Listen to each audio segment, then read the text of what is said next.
अल्हम्दुलिल्लाहि वहदा वस्सलातु वस्सलामु अला मन ला नबिय्य बअदा अम्मा बअदु फ़अऊज़ु बिल्लाहि मिनश शैतानिर रजीम बिस्मिल्लाहिर रहमानिर रहीम वनज़्ज़लना अलैकल किताब तिबयानन लिकुल्लि शै वहुदन व रहमतन व बुश्रा लिल मुस्लिमीन सदक़ल्लाहु मौलानल अज़ीम व बल्लगना रसूलुहुन नबियुल करीमुल अमीन रब्बिश्रह ली सदरी व यस्सिर ली अमरी वहलुल उक़दतम मिन लिसानी यफ़क़हू क़ौली सुब्हानक ला इल्म लना इल्ला मा अल्लमतना इन्नका अंतल अलीमुल हकीम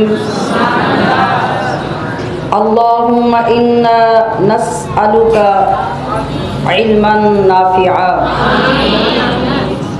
व रिज़्क़न तय्यिबा व अमलन मुतक़ब्बला व क़ल्बन मुनव्वरा अल्लाहुम्मा सल्लिमना लिरमज़ान व सल्लिम रमज़ान लना व तसल्लमहु मिन्ना मुतक़ब्बला रज़ीतु बिल्लाहि रब्बन व बिल इस्लामि दीना व बि मुहम्मदिन नबिय्यन व रसूला व बिल क़ुरआनि इमामा इन्नल्लाह व मलाइकतहु युसल्लूना अलन नबी या अय्युहल्लज़ीना आमनू सल्लू अलैहि व सल्लिमू तस्लीमा।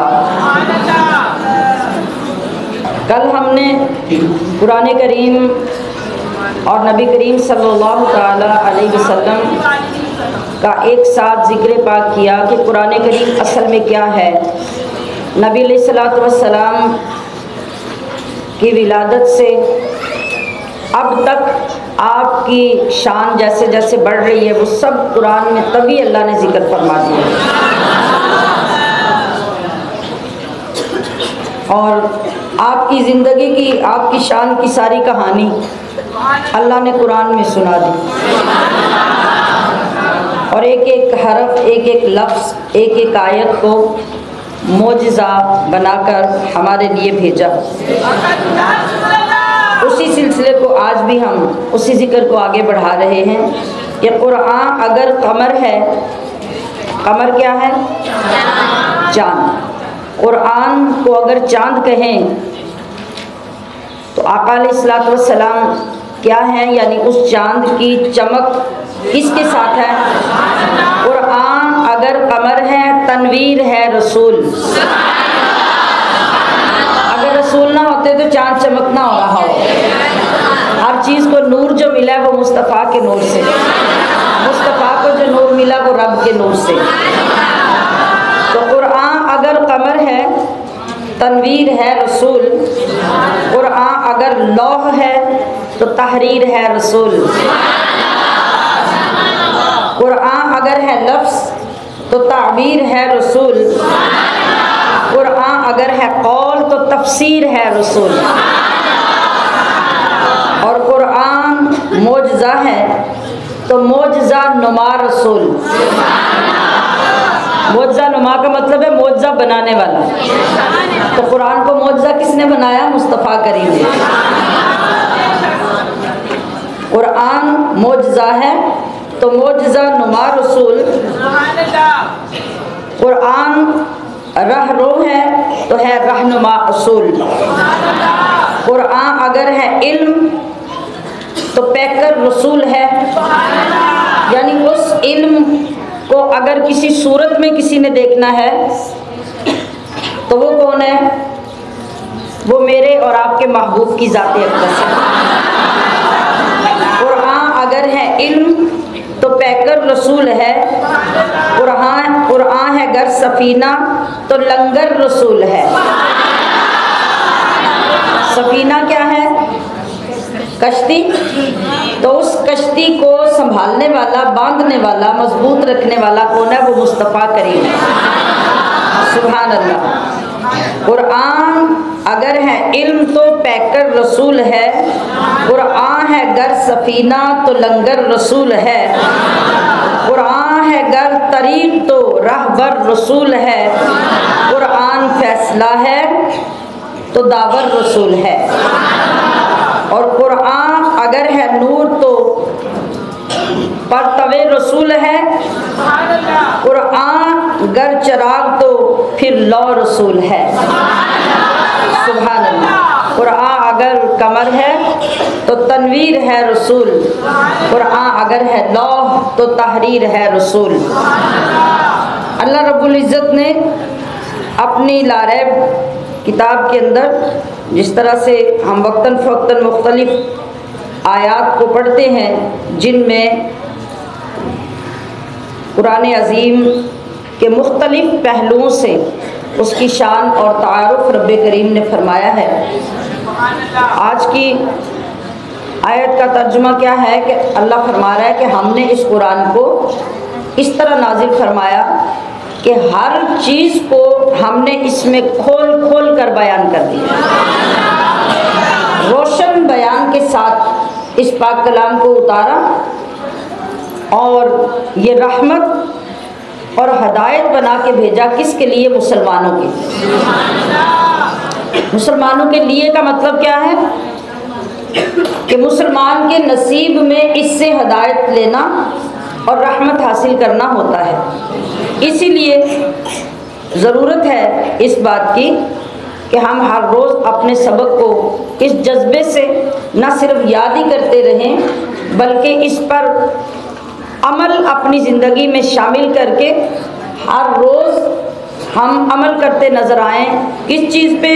कि हम नग़्मा-ए कुरानी तो सुना देंगे। ये सारा फ्यूचर का सीगा है, यानी कर लेंगे। करेंगे कब?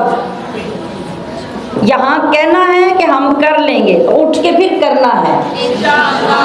जब तक हम इस मिशन पे रवां दवा नहीं होंगे तो तब तक हमारे इस नारे का कोई फ़ायदा नहीं होगा।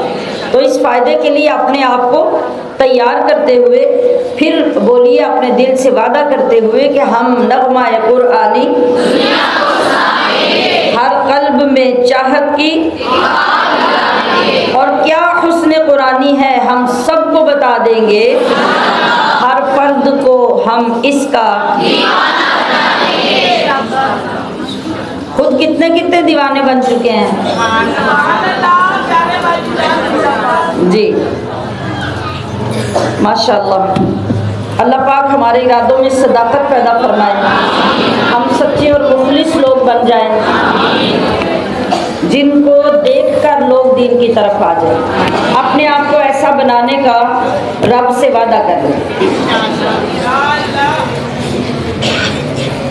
सबक का आगाज़ होता है सफ़ा नंबर 39 की आखिरी लाइन से सबक शुरू हो रहा।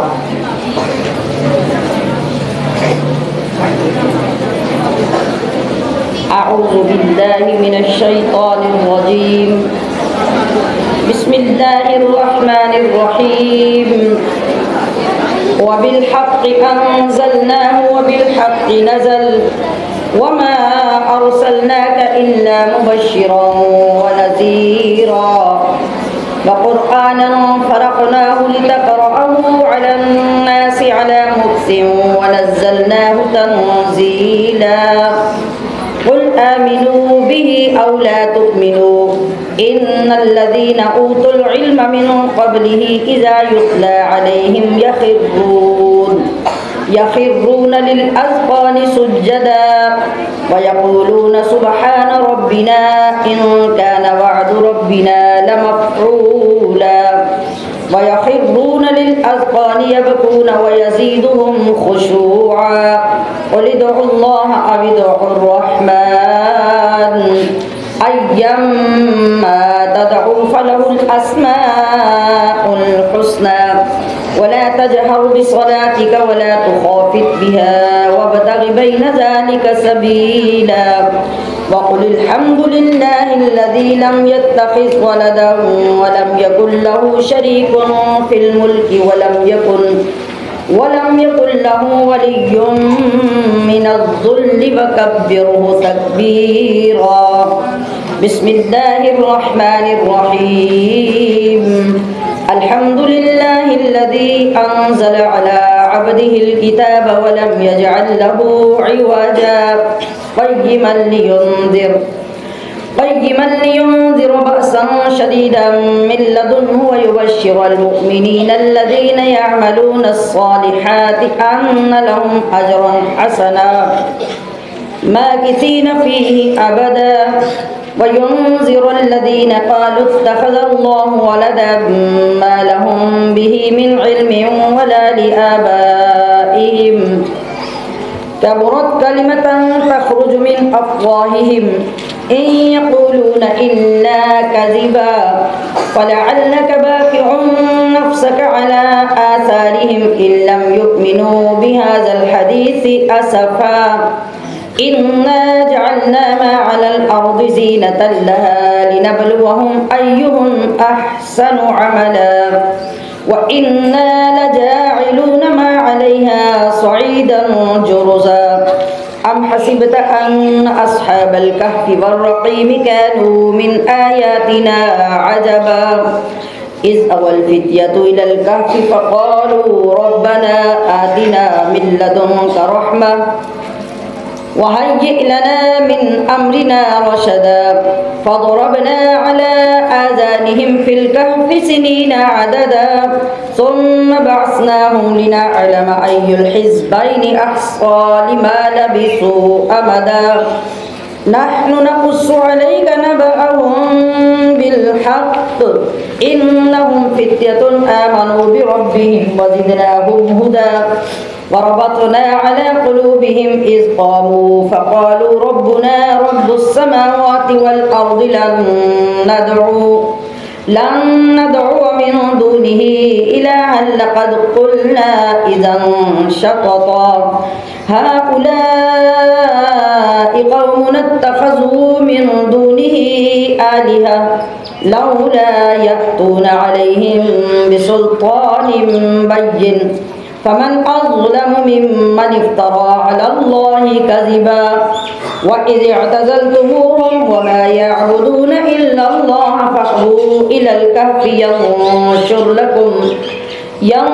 लकुम रब्बुकुम मिर रहमतिही व युहय्यि लकुम मिन अम्रिकुम मिरफ़क़ा व तरश्शम्स इज़ा तलअत तज़ावरु अन कहफ़िहिम ज़ातल यमीनि व इज़ा ग़रबत तक़रिदुहुम ज़ातश शिमालि व हुम फ़ी फ़जवतिन मिन्हु ज़ालिका मिन आयातिल्लाह मन यहदिल्लाहु फ़हुवल मुहतद व मन युद्लिल फ़लन तजिद लहू वलिय्यन मुर्शिदा व तहसबुहुम अयक़ाज़न व हुम रुक़ूदुन व नुक़ल्लिबुहुम ज़ातल यमीनि व ज़ातश शिमाल व कल्बुहुम बासितुन ज़िराअैहि बिलवसीद लव इत्तलअत अलैहिम लवल्लैत मिन्हुम फ़िरारन व लमुलिअत मिन्हुम रुअबा व कज़ालिका बअस्नाहुम लियतसाअलू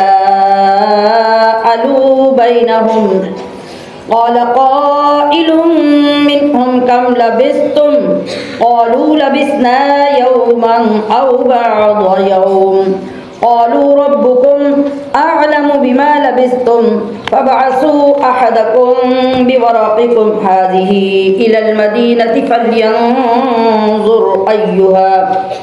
अय्युहा अज़्का तअमन फ़ल्यअतिकुम बिरिज़्क़िन मिन्हु वल्यतलत्तफ़ वला युशइरन्न बिकुम अहदा सदक़ल्लाहुल अज़ीम।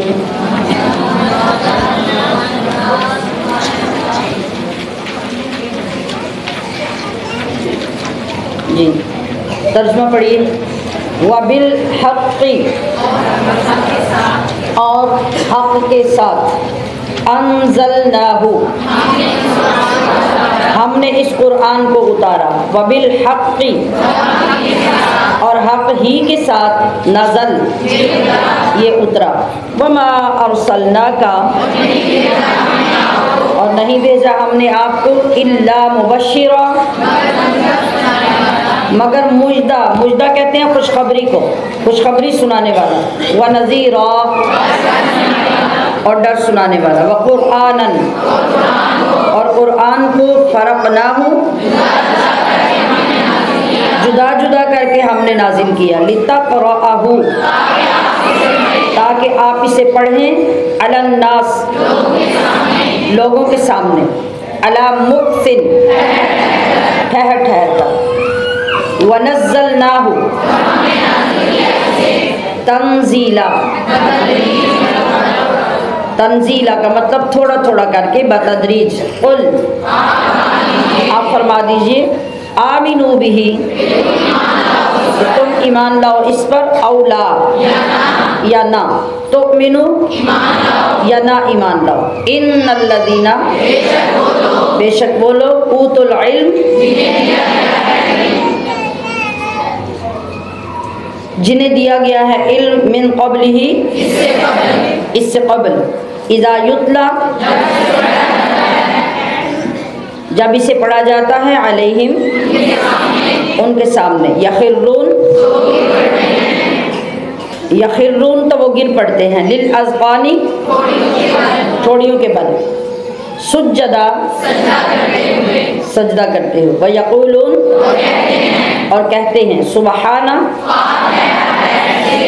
रब्बना, हमारा रब, इन काना, बेशक रहता है, वादू, वादा, रब्बिना, हमारे रब का, लमफ़ऊला, ज़रूर पूरा होकर, व यखिर्रून, और गिर पड़ते हैं, लिल अज़क़ानी, ठोड़ियों के बल, यबकून, रोते हुए, व यज़ीदुहुम, और ये कुरान बढ़ा देता है उनके खुशू को। कुल, आप फरमाइए, उदउल्लाह, कि पुकारो अल्लाह कहकर, अविदउ, या पुकारो अर्रहमान, रहमान कहकर, अय्यम्मा,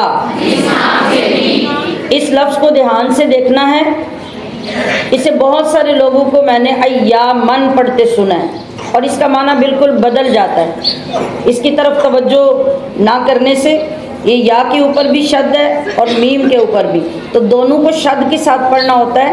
इससे इसका माना देखें, नीचे क्या लिखा है, और अगर अय्यामन पढ़े तो उसका माना दिन बन जाता है, और नीचे क्या लिखा है, जिस नाम से भी, यानी कोई भी नाम हो, इसका माना ये बनता है। तो इसे कैसे पढ़ना है, अय्यम्मा, जी, जिस नाम से भी, तदऊ, तुम पुकारो, फलहू, बस उसके, अल अस्माउल हुस्ना, तमाम नाम ही अच्छे हैं, सुभान अल्लाह। वला तजहर, और ना बहुत बुलंद आवाज से पढ़ो, बिसलातिक, अपनी नमाज, वला तुखाफित बिहा, और ना बहुत आहिस्ता पढ़ो इसे, वबतागी, और तलाश करो, बैन ज़ालिक, इन दोनों के दरमियान, सबीला, रास्ता, यानी मोतदल आवाज़ में। वो जमात की बात हो रही है कि जमात में बहुत ऊंची आवाज़ से भी जमात ना करवाई जाए, ये एक वजह थी, वो हम तफसीर में इंशाल्लाह पढ़ते हैं। वक़ुलिल हम्द, और यूँ कहिए कि सब तारीफ़ें लिल्लाही, अल्लाह के लिए, अल्लज़ी, जिसने, लम यत्तखिज़, नहीं इख्तियार फरमाया, वलदन, अपने लिए कोई बेटा, वलम यकुन, और नहीं है, लहू शरीक, उसका कोई शरीक, फिल मुल्क, बादशाही, वलम यकुन, और नहीं है, लहू वलियुन, उसका कोई मददगार या हमायती, मिनज़्ज़ुल्ली, कमज़ोरी की वजह से, वकब्बिरहु, और बड़ाई बयान करो उसकी, तकबीरा, बड़ाई कमाल दर्जे, यानी जो हक है बड़ाई बयान करने का, उस तरह रब की बड़ाई बयान करो। जी, अब सूरतुल कहफ शुरू हो रही है जी, माशाअल्लाह। अल्हम्दुलिल्लाह, सब तारीफ़ें उस अल्लाह के लिए, अल्लज़ी, जिसने, अनज़ला, नाज़िल फरमाई, अला अब्दिही, अपने बंदे पर, अल किताब किताब, वलम यजअल और नहीं रखी, लहू इवजा उसमें कोई टेढ़, क़य्यिमा अदल वाली या बिल्कुल सीधी, लियुनज़िरा ताकि डराए, बासन शदीदा सख्त अज़ाब से, मिल्लदुन्हु अल्लाह की तरफ से, वयुबश्शिरा और मुजदा सुनाए यानी खुशखबरी दे, अल-मुमिनीन ईमान वालों को, अल्लज़ीना वो जो यामलून करते हैं। एक लफ्ज़ होता है यालमून, एक होता है यामलून। यालमून का मतलब होता है इल्म रखते हैं या जानते हैं, और यामलून का मतलब होता है अमल करते हैं।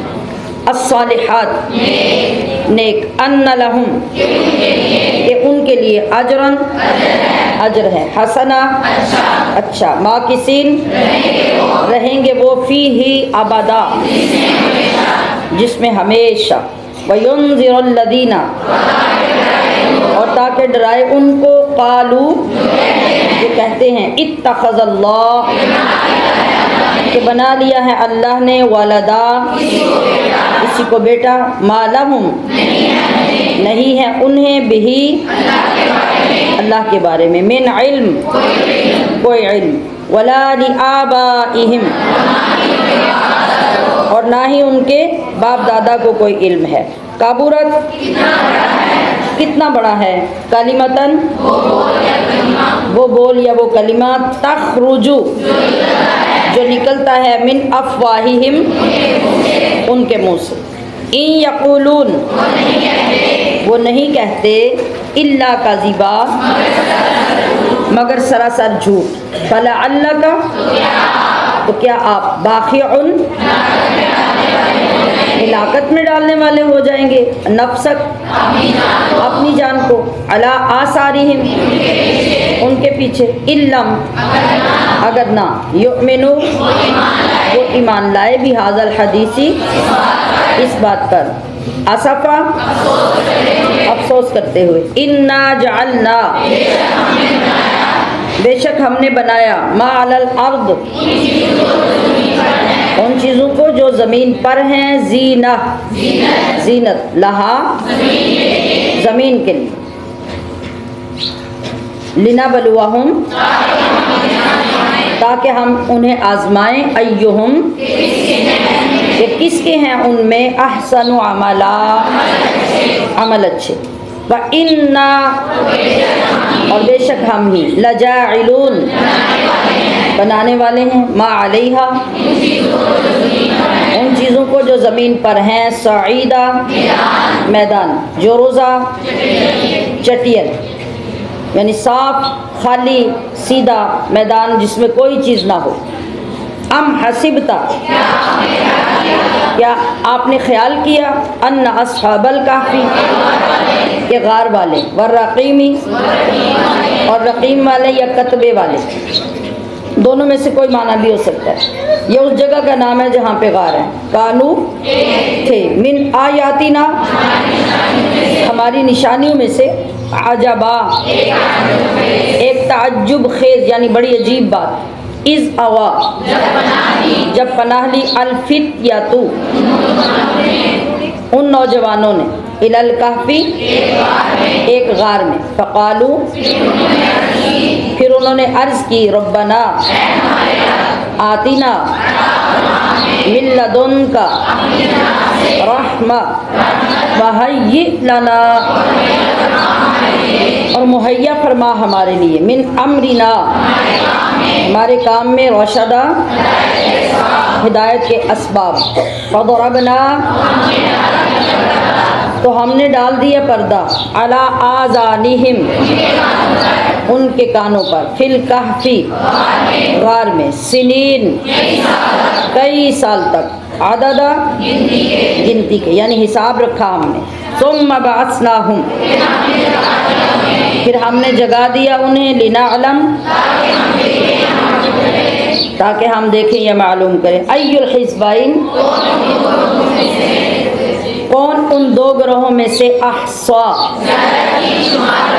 ज़्यादा ठीक शुमार करता है, लिमा लाबिसू कि वो ठहरे रहे, आमादा इस मुद्दत तक। नहनु नकुस्सु हम बयान करते हैं, अलैका आपसे ए हबीब, नबाअहुम उनकी खबर या उनका हाल, बिल हक़्क़ी ठीक ठीक, इन्नहुम फित्यतुन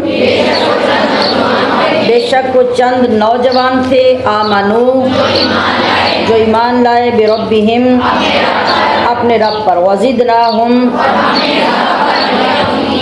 और हमने इजाफ़ा कर दिया उनकी हुदन हिदायत में, वरबतना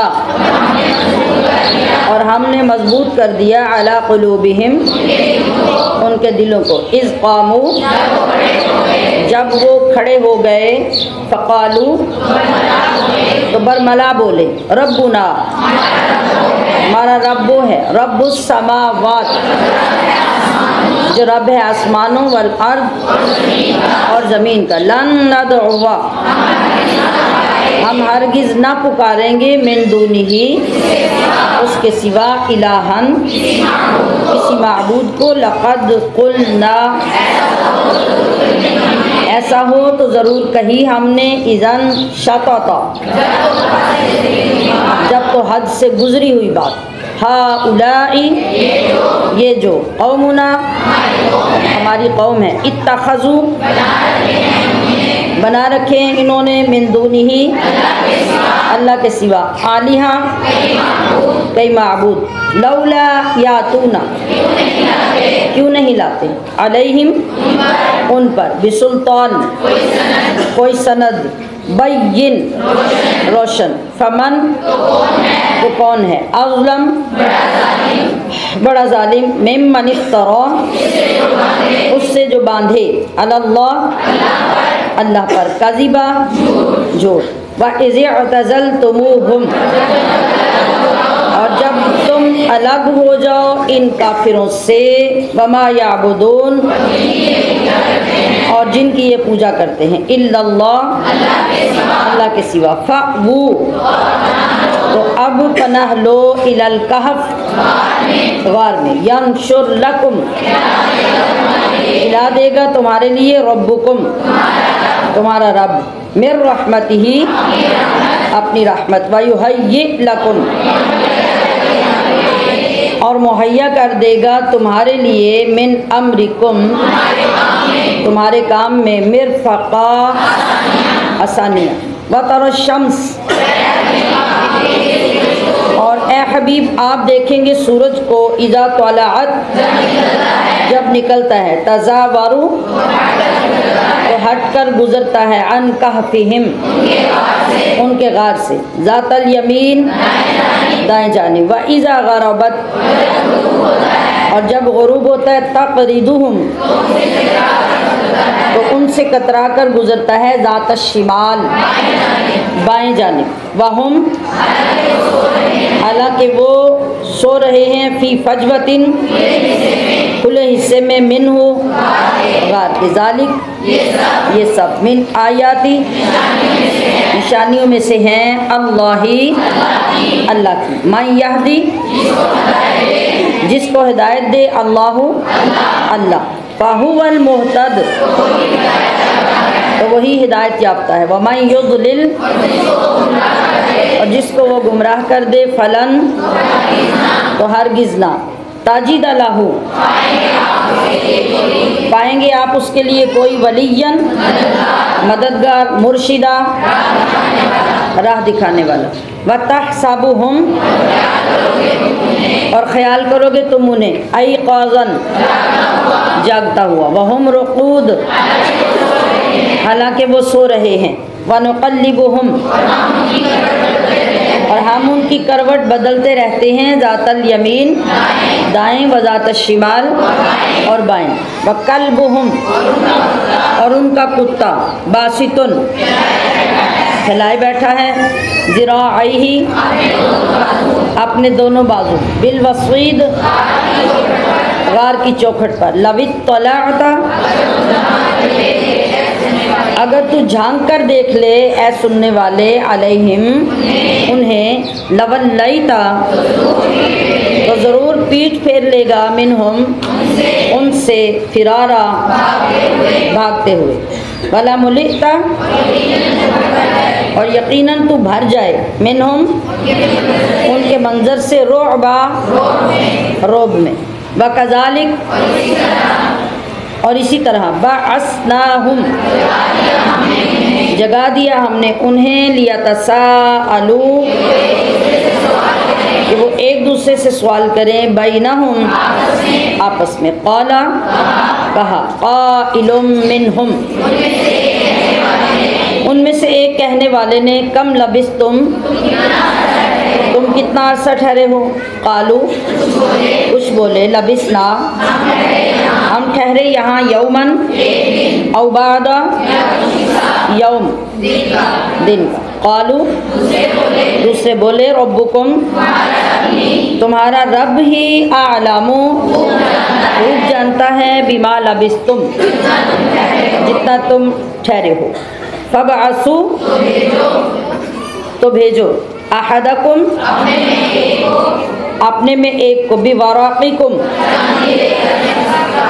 चांदी लेकर या सिक्का यानी वो जो उस वक़्त की करेंसी जो भी थी जैसे हमारे पास होते हैं ना ये चांदी के 5 रुपए और डाले 10 रुपए भी थे इस तरह हाजी ही ये इलल मदीनती शहर की तरफ फल यंजुर बस वो देखे अय्युहा कि कौन सा अज़का ज़्यादा सुथरा है तो आमन खाना फल यातिकुम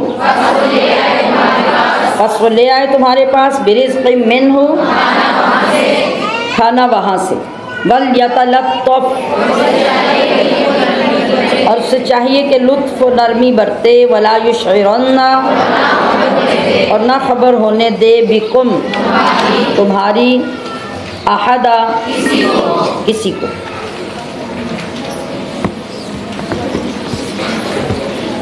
जी आज हमारा सबक जिस आयत से शुरू हो रहा है इसको आपने याद भी करना है, इसको समझना भी है।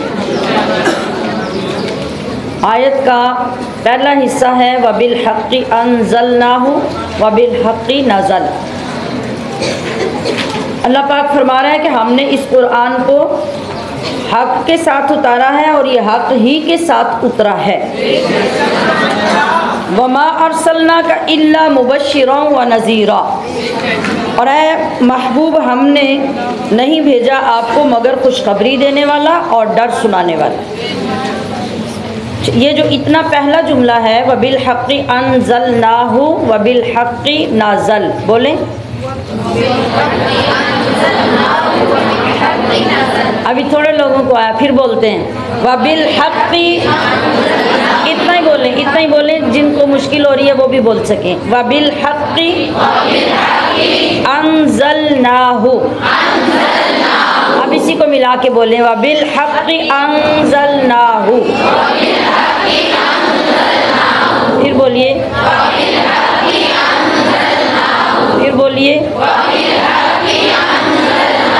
वबिल हक़्क़ि नज़ल। फिर बोलिए जी फिर बोलें आप पूरा पढ़ेंगे वबिल हक़्क़ि अंज़लनाहु वबिल हक़्क़ि नज़ल।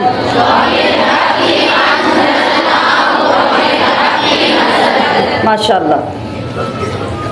ये मैंने क्यों याद करवाई है आपको कि ये अल्फाज हर बीमारी हर मर्ज़ के लिए बहुत मुजर्रब हैं। जिस जगह पे शदीद तकलीफ़ हो दर्द हो उस जगह पर हाथ रखकर इन अल्फाज को पढ़कर दम किया जाए तो अल्लाह के हुक्म से वो दर्द या बीमारी ठीक हो जाती है।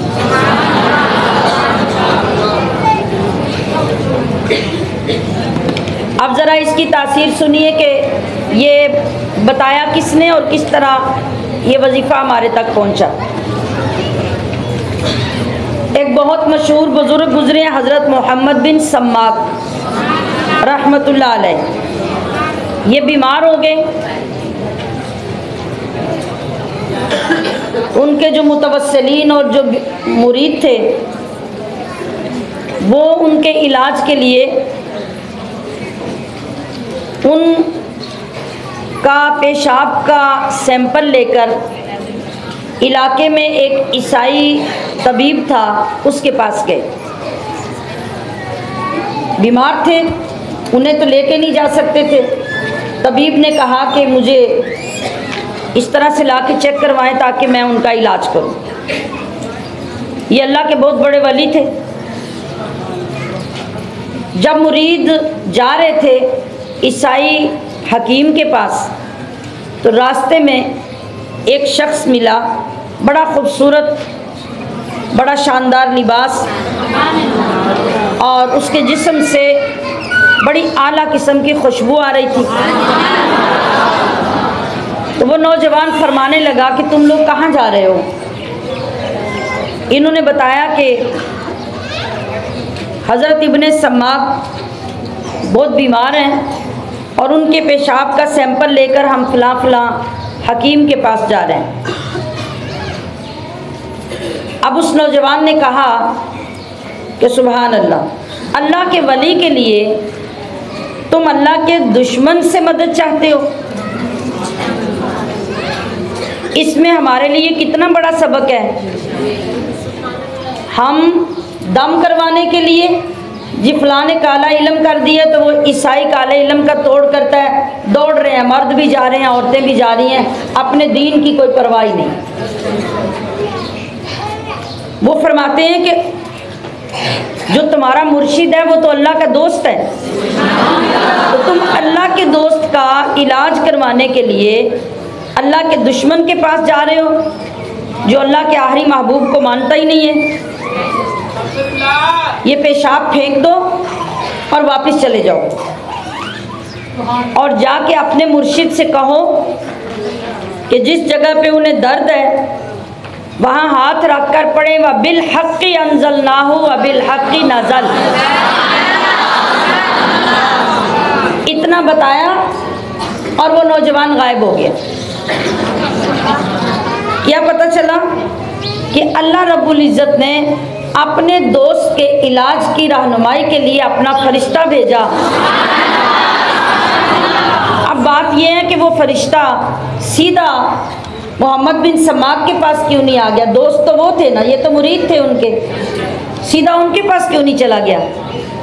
इसलिए कि जिस चीज़ को अल्लाह रब्बुल इज़्ज़त ने वायरल करना होता है तो हो सकता है कि उनका इलाज उन्हीं को बताते तो बात उन्हीं तक रह जाती। लेकिन जब मुरीदों को अल्लाह तबारक व तआला ने अपने कुरान की शान बताई और अपने दोस्त की शान बताई तो उसका असर ये हुआ कि आज पहुँचते पहुँचते हमारे तक भी पहुँच गई। सुभान अल्लाह। अच्छा, आप देखिए कि वो मुरीद वापिस आए, आके हज़रत इब्ने सम्माक से पूरा वाक़या बयान कर दिया। उन्होंने जैसे सुना उसी तरह अपनी तकलीफ़ और दर्द वाली जगह पर हाथ रखा और ख़ुद यही कलिमात वबिल हक़्क़ि अंज़लनाहु वबिल हक़्क़ि नज़ल ये पढ़े और उसी वक्त आपको दर्द का आराम आ गया। अब वो तो अपने बिस्तर पे पड़े थे, उन्हें क्या पता था कि आने वाला कौन है, कहाँ से आया। लेकिन जब उन्होंने पढ़ लिया, दम कर लिया, तो फिर अपने मुरीदों को बताया कि वो खिज़र अलैहिस्सलाम थे और उन्होंने इस इलाज के लिए ये रहनुमाई फरमाई। तो आप देखिए कि हमारे पास जो रब की लारैब किताब है उसके अंदर रूहानी और जिस्मानी कौन कौन सी बीमारियों की शिफा है। तो ये मैंने आपको इसलिए याद करवाई है कि जो भी आप में मुत्तकी बंदा हो नमाजी बंदा हो, ठीक अल्फाज अदा कर सकता हो, तो वो खुद पर भी और किसी दूसरे पर भी तकलीफ़ के वक़्त में हाथ रख कर 7 बार पढ़े या 11 बार पढ़े। हमारे मुफ्ती साहब रहमतुल्लाह अलैह इस अमल के आमिल थे और वो हमें इजाज़त फरमाया करते थे कि दम करने के लिए सर में दर्द है, किसी जगह पे दर्द है, तो आप ये पढ़ते जाएं और दम करते जाएं। अगर 1 बार 2 बार करने से आराम नहीं आता तो चंद मरतबा ज़्यादा करते जाएं। हर बार 7 बार पढ़ें, 11 बार पढ़ें, उस पर दम कर दें। तो हमें उन्होंने इसकी इजाज़त दी हुई है। तो मैं आप सब में जो लोग सही पढ़ने वाले और पाबंदे नमाज लोग हैं, मैं आप सबको भी इजाज़त देती हूँ कि आप भी इससे दम कर सकते हैं।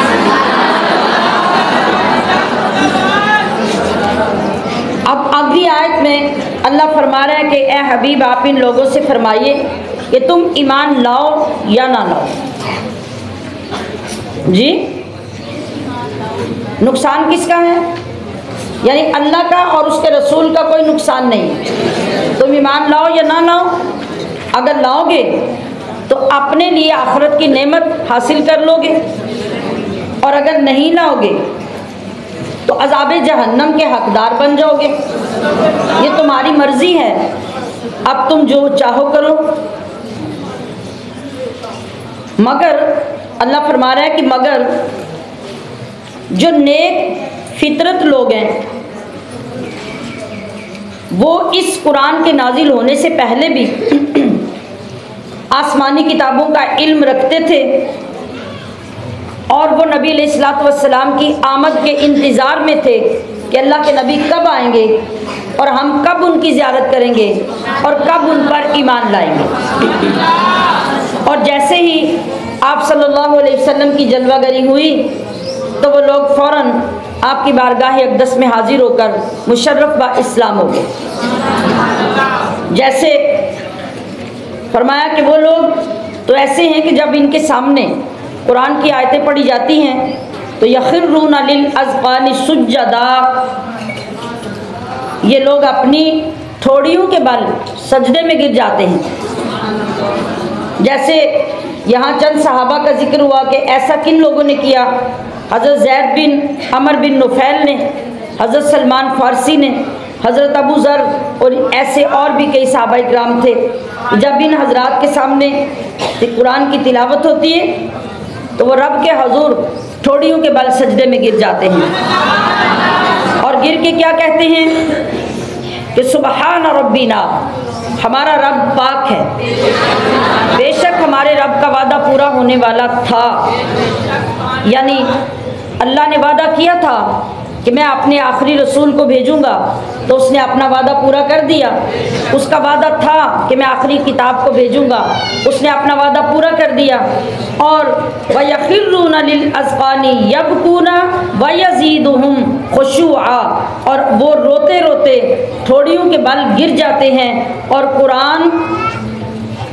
कुरान उनके दिलों के झुकने को और ज़्यादा बढ़ा देता है। यानी वो अपने जिस्मों को झुकाते हैं तो कुरान की बरकत से उनके दिल और ज़्यादा अल्लाह की तरफ झुकने लग जाते हैं।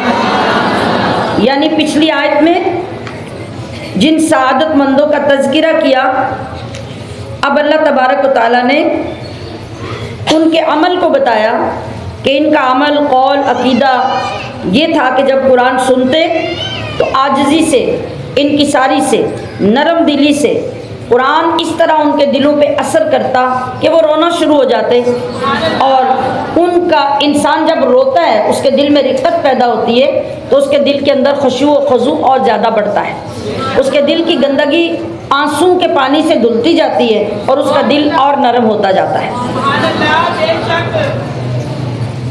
तो नबी अलैहिस्सलाम का फरमान है कि कुरान करीम की तिलावत के वक़्त रोना मुस्तहब है। यानी बेहतरीन हालत ये है कि आप जब कुरान पढ़ रहे हों तो साथ रोएं कि मेरी क्या बसात, मेरी क्या हैसियत, मैं एक कतरा और एक ज़र्रा और एक तिनका भी नहीं, और मेरी ज़ुबान को मेरे रब ने ऐसी सआदत बख्शी कि अपना कलाम पढ़ने की मुझे तौफीक दी, अपने कलाम की ज़ियारत अता की, अपना हाथों में दे दिया। किस कदर मेरा रब मेहरबान है, जब अपनी कम आएगी और रब के कलाम की इज़्ज़त का पता चलेगा। एक बात। दूसरी बात ये कि जिस तरह से आप माशाअल्लाह तर्जुमा पढ़ रहे हैं, तो तर्जुमा कुरान पढ़ते पढ़ते नज़र के सामने आ जाए या दिमाग में आ जाए तो हमें पता होगा कि हम इस वक्त दोज़ख की बात पढ़ रहे हैं या जन्नत की, किसी की नेकी की बात पढ़ रहे हैं या बुराई की, किसी के अजाब की बात पढ़ रहे हैं या सवाब की, तो फिर दिल नरम होगा ना। यही वजह है कि मैं आप सबसे ये गुजारिश करती रहती हूँ कि तर्जुमे वाले पारे जो आप लेने से कतराते हैं कि आप इन्हें लें। अभी आपको ये एक तरगीब दी जा रही है, फिर घरों में रोज़ाना की रूटीन बनाएं। बेशक पारा पढ़ने की बजाय 4 सफ़े रोज़ के पढ़ें, लेकिन जिस तरह अभी तर्जुमे के साथ पढ़ते हैं साथ साथ उनका तर्जुमा देखते जाएं। घरों में बैठकर भी आपकी कैफियत बदलती जाएगी और आपको समझ आती जाएगी। फिर आपका दिल करेगा कि मैं देखूं, मैं सुनूं, मैं पढ़ूं कि मेरे रब ने कुरान में क्या क्या फरमाया है। तो कैफियत तो तभी बदलेगी ना जब समझ आएगी कि हम क्या पढ़ रहे हैं। अल्लाह अकबर।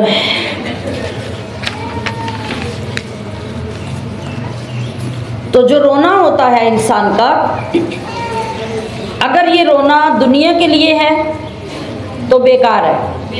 दुनिया कभी किसी का रोना नहीं सुनती। आप जो चाहें करते रहें, दुनिया ने जो करना है कर ही लेना।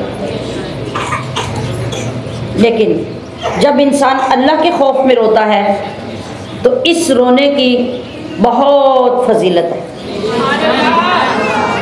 अल्लाह के नबी का इरशाद है कि जो बंदा अल्लाह के खौफ में रोता है अल्लाह उसे कभी दोज़ख में नहीं भेजेगा,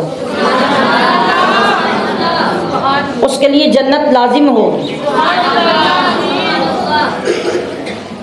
और अभी दूसरी बात जो बताई जा रही है कि आप अल्लाह के हुजूर बैठे, कभी कभी अकेले जाके बैठें, खलवत में बैठें, एक तरफ बैठें, सिर्फ अपने रब के साथ ताल्लुक़ जोड़ें और कुरान पढ़ना शुरू करें, इस्तिग़फ़ार पढ़ना शुरू करें और अपने आप को अपनी नज़र से देखना शुरू करें कि मैं क्या हूँ, मेरी हैसियत क्या है और मेरा रब कितना अजीम है।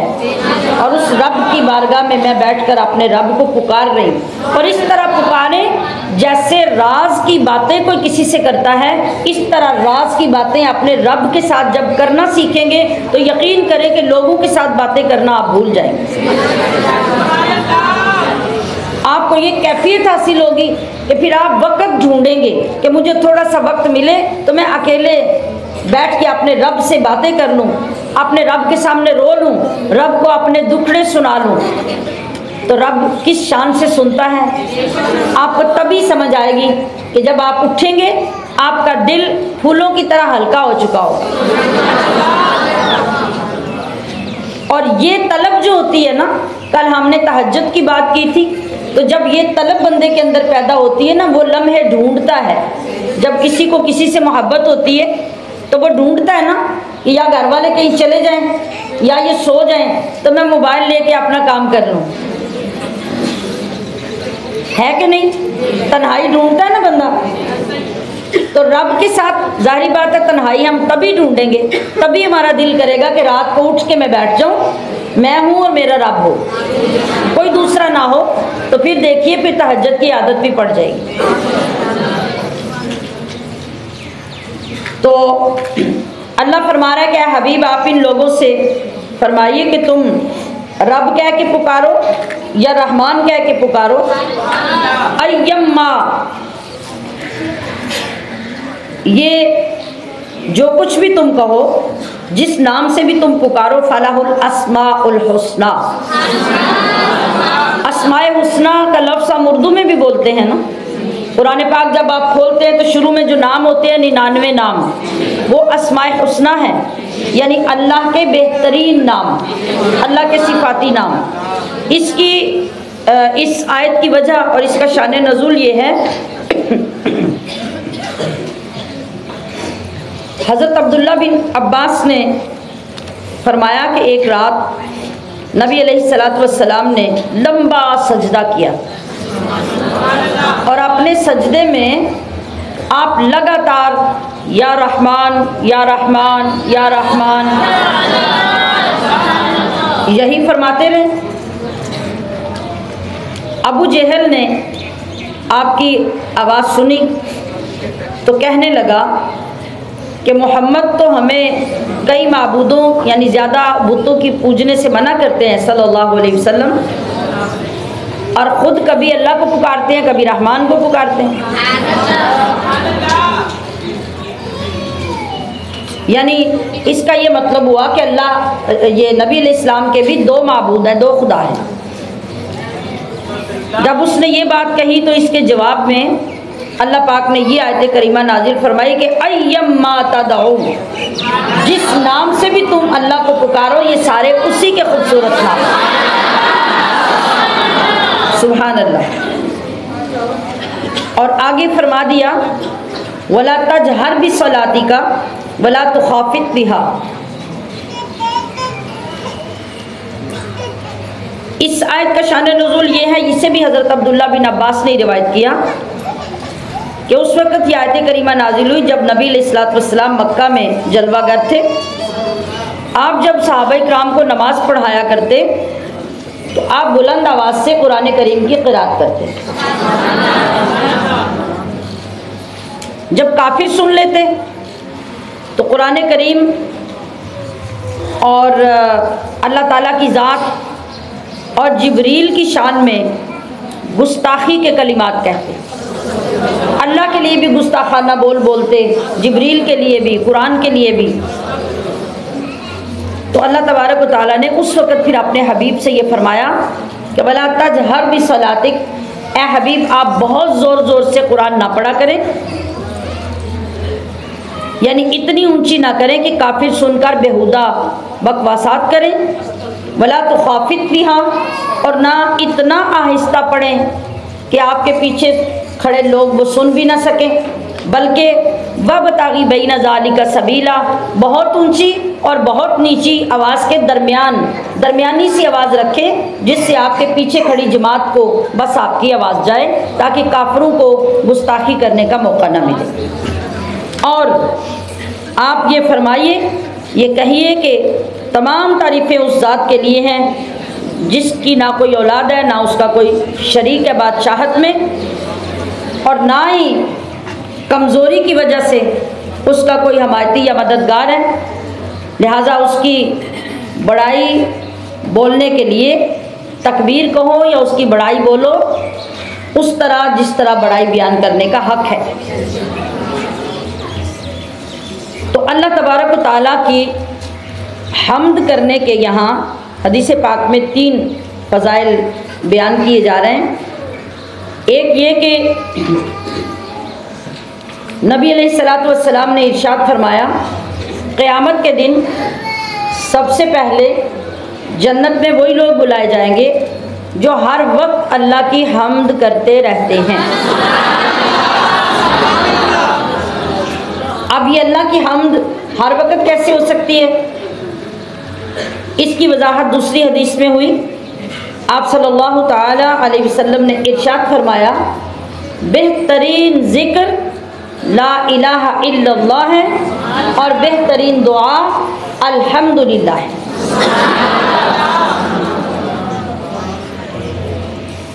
अब ये हर वक्त हम जिक्र कैसे कर सकते हैं कि हमें हर हाल में ये कलिमा कहने की आदत पड़ जाए। उसके लिए ज़रूरी होगा कि हर हाल में हमारी तवज्जो रब की ज़ात की तरफ, नेमतें अता करने वाले की तरफ हो। मसलन आपने पानी पिया, आपको इतनी आदत हो जानी चाहिए कि जैसे गिलास मुंह से हटा फ़ौरन आपकी ज़ुबान से अदा हो अल्हम्दुलिल्लाह। आपका कोई हाल पूछे आप शिकवे करने ना बैठ जाएं, दर्दें गिनने ना बैठ जाएं, फ़ौरन कहें अल्हम्दुलिल्लाह अला कुल्ले हाल, कि हर हाल में उस ज़ात अक़दस का शुक्र है। आप खाना खाएं, आप फ़ौरन कहें अल्हम्दुलिल्लाह। आप अपने से किसी कमज़ोर हालत वाले को या अपने से ज़्यादा किसी बीमार को देखें, फ़ौरन कहें अल्हम्दुलिल्लाह कि अल्लाह ने मुझे उतना बीमार तो नहीं किया।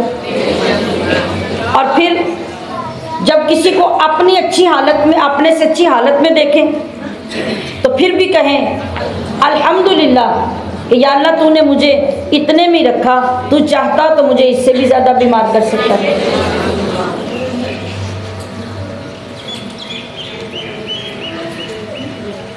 तो इस तरह जब हम अपनी तवज्जो में, अपनी आदत में ये बात शामिल करेंगे तो फिर ज़्यादा से ज़्यादा वक्त हमारी ज़ुबान पे अल्हम्दुलिल्लाह के कलिमात जारी हो सकते हैं। ये मुश्किल तो नहीं है ना जी। तो इस आदत को अपनाने की आज से कोशिश शुरू कर दें।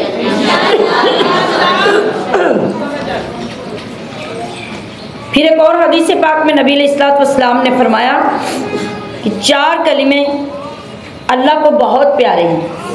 सुभान अल्लाह वल्हम्दुलिल्लाह वला इलाहा इल्लल्लाह और अल्लाहु अकबर। तो अगर ज़्यादा वक्त ना भी हो, हर नमाज के बाद इन कलिमात को सिर्फ 11 बार भी पढ़ लेंगे हर नमाज के बाद, तो एक एक कलिमे का अलग अलग सवाब अल्लाह की बारगाह में काउंट किया जाएगा। तो जब अल्लाह को ये महबूब तरीन कलिमे हैं तो इतनी बार हम 5 नमाजों के बाद पढ़ेंगे तो 55 बार तो ये कलमे हो जाएंगे। और ये 4 कलमे एक मरतबा हम पढ़ते हैं तो फिर 55 को भी 4 से ज़रब देंगे तो आपका सवाब इस तरह अकेले अकेले कलिमे का लिखा जाएगा। और हर नमाज के बाद आप वो कलिमात कह के उठेंगे जो रब्बे जुल जलाल को बहुत पसंद है। तो हमारी ये कोशिश हमें अल्लाह की बारगाह में सुरखरू कर सकती है, अल्लाह की बारगाह से बड़ा अजर दिला सकती है। अल्लाह के नबी ने एक और मकाम पे फरमाया कि जिसने अल्लाहु अकबर कहा तो उसके लिए उसके बदले में 20 नेकियां लिखी जाती हैं और साथ 20 गुनाह मिटा दिए जाते हैं। क्या कहा? कलिमा क्या कहना है?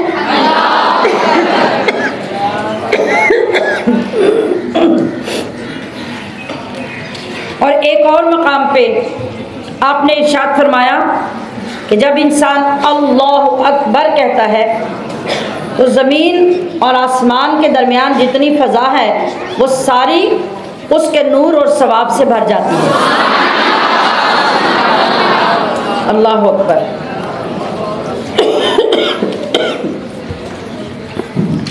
और आगे फरमाया कि नबी अलैहिस्सलातु वस्सलाम ने इस आयत का नाम, ये जो अभी हमने पढ़ी वक़ुल अल्हम्दुलिल्लाहिल्लज़ी, इसका नाम आयतुल इज़्ज़ रखा है। और आपके दादा जान नबी अलैहिस्सलातु वस्सलाम के दादा जान जिस वक़्त बच्चे बोलना शुरू करते थे तो सबसे पहले उनको यही अल्फाज सिखाते थे। उन बच्चों को कहते थे कुल अल्हम्दुलिल्लाहिल्लज़ी लम यत्तखिज़ वलदन। इसमें सूरत इखलास भी आ जाती है, अल्लाह की हम्द भी आ जाती है। और आपका तरीका होता है कि सबसे पहला कलिमा बच्चों की ज़ुबान पर यही सिखाया करते थे, अल्हम्दुलिल्लाह। अब माशाल्लाह हमारी अगली सूरत शुरू हो रही है, इसका नाम क्या है? सूरह कहफ। अभी कहफ का तर्जुमा हमने क्या पढ़ा है?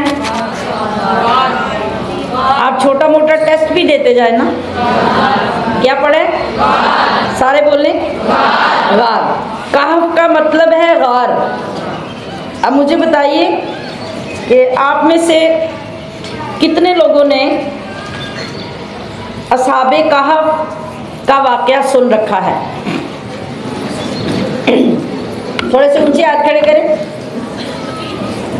अच्छा, इधर तो तालिबात है सारी और इधर वाले लोगों में से भी कई लोगों ने माशाल्लाह सुन रखा है। चलें आज हम ये वाक़या सुनेंगे और जिन्होंने नहीं सुना हुआ वो तवज्जो से सुने कि ये अल्लाह पाक की कितनी बड़ी निशानी और कितना बड़ा मौजिज़ा जो आज से सदियां पहले रूनुमा हुआ, कैसे हुआ और इससे हमारा अक़ीदा कितना मजबूत होता है, आज आप इस तरफ तवज्जो फरमाएंगे। जिस तरह से आपने बताया कि कहफ का माना गार है, वो गार जो पहाड़ के अंदर होता है, तो असहाब का मतलब होता है वाले, असहाबे कहफ का मतलब है गार वाले। ठीक है, ये गार वाले लोगों की एक जमात थी जिसका वाक़या इस सूरत के अंदर आएगा। सूरत कहफ की फजीलत ये है कि जो बंदा घर में सूरह कहफ पढ़ता है उसके घर में अमन और सुकून और बरकत नाजिल होती है, और जो बंदा जुमा के दिन सूरत कहफ की तिलावत करे तो आइंदा जुमे तक उसके लिए अल्लाह तबारक व तआला एक ख़ास नूर पैदा कर देता है। सुभान अल्लाह। और जो बंदा सूरह कहफ की पहली 10 आयतें ज़ुबानी याद कर ले, अल्लाह ताला दज्जाल के फितने से उस बंदे को महफूज रखेगा। क्या बताया है मैंने? पहली 10 आयतें जो ज़ुबानी याद कर लेगा, अल्लाह रब्बुल इज़्ज़त उसे दज्जाल के फितने से बचाएगा। जी, आगाज़ हो रहा है इस सूरत का अल्हम्दुलिल्लाहिल्लज़ी, फिर वही कलिमा आया है। बहुत सी सूरतें कुरान पाक में हैं जो अल्हम्दु से शुरू होती है, या युसब्बिहु लिल्लाहि मा फिस समावाति व मा फिल अर्द से शुरू होती हैं। वहाँ भी अल्लाह की तस्बीह है और यहाँ भी अल्लाह की हम्द है। तो इस आयत से जिसमें अल्लाह फरमा रहा है कि तमाम तारीफ़ें उस अल्लाह की जिसने अपने बंदे पर किताब नाजिल फरमाई और इसमें कोई टेढ़ नहीं रखी। इससे एक बात ये मालूम होती है कि यहाँ पे नबी करीम सल्लल्लाहु अलैहि वसल्लम को अल्लाह तबारक व तआला ने रसूल नहीं फरमाया, बंदा फरमाया है। ठीक है, इससे ये पता चलता है कि रसूल की शान उस वक़्त और ज़्यादा बढ़ जाती है जिस वक़्त अल्लाह उसको अपना बंदा कह के पुकारता है। इसका ये मतलब नहीं कि अल्लाह अगर अपने रसूल को बंदा कहे तो हम भी रसूल को बंदा कह के पुकारना शुरू कर दें। देखिए, एक मिसाल के तौर पे एक बादशाह है, बादशाह की माँ या बादशाह का बाप जब बादशाह को बुलाएगा तो बादशाह सलामत कह के बुलाएगा? जी नहीं, बल्कि वो नाम ही लेगा, और कभी कभी वो प्यार से बचपन वाला नाम भी ले लेगा। उल्टा सीधा नाम भी जिस तरह बच्चे का बुलाया जाता वो बादशाह सलामत को वैसे भी बुला सकता। अब इसमें बादशाह को अपना ज़्यादा ऑनर और ज़्यादा मोहब्बत महसूस होती है कि कोई ऐसा भी है जो मुझे इस हिसार से निकाल कर खालिस प्यार से बुलाने वाला भी है। लेकिन क्या इसका ये मतलब है कि रियाया में से हर बंदा उठ के बादशाह सलामत का नाम बुलाना शुरू कर दे और उसे भी बचपन वाले उल्टे सीधे नाम से बुलाने लगे? नहीं। तो इसी तरह अल्लाह रब्बुल इज़्ज़त जहाँ पे अपने महबूब को बंदा कहे या बशर कहे वो किसी न किसी वजह की बिना पे होगा, लेकिन इसका ये मतलब नहीं कि बंदा और उम्मती उठकर ये कहे कि रसूल तो मेरी तरह बंदे हैं, मेरे में और उनमें क्या फ़र्क है, इतना ही जैसा किसी छोटे बड़े में फ़र्क होता है। तो ये बदबख्ती होगी और अपने लिए तबाही ख़रीदने के मुतरादिफ होगा। अलबत्ता जब अल्लाह अपने रसूल को बंदा कहेगा तो ये रसूल की शान को और ज़्यादा बड़ा करना होगा। तो कुरान करीम का नाजिल होना बहुत बड़ी नेमत और बहुत अजीम नेमत है। खुलासा इस आयत का ये है कि ये किताब इंतहाई आला दर्जे की कामिल किताब है, तो इससे हर एक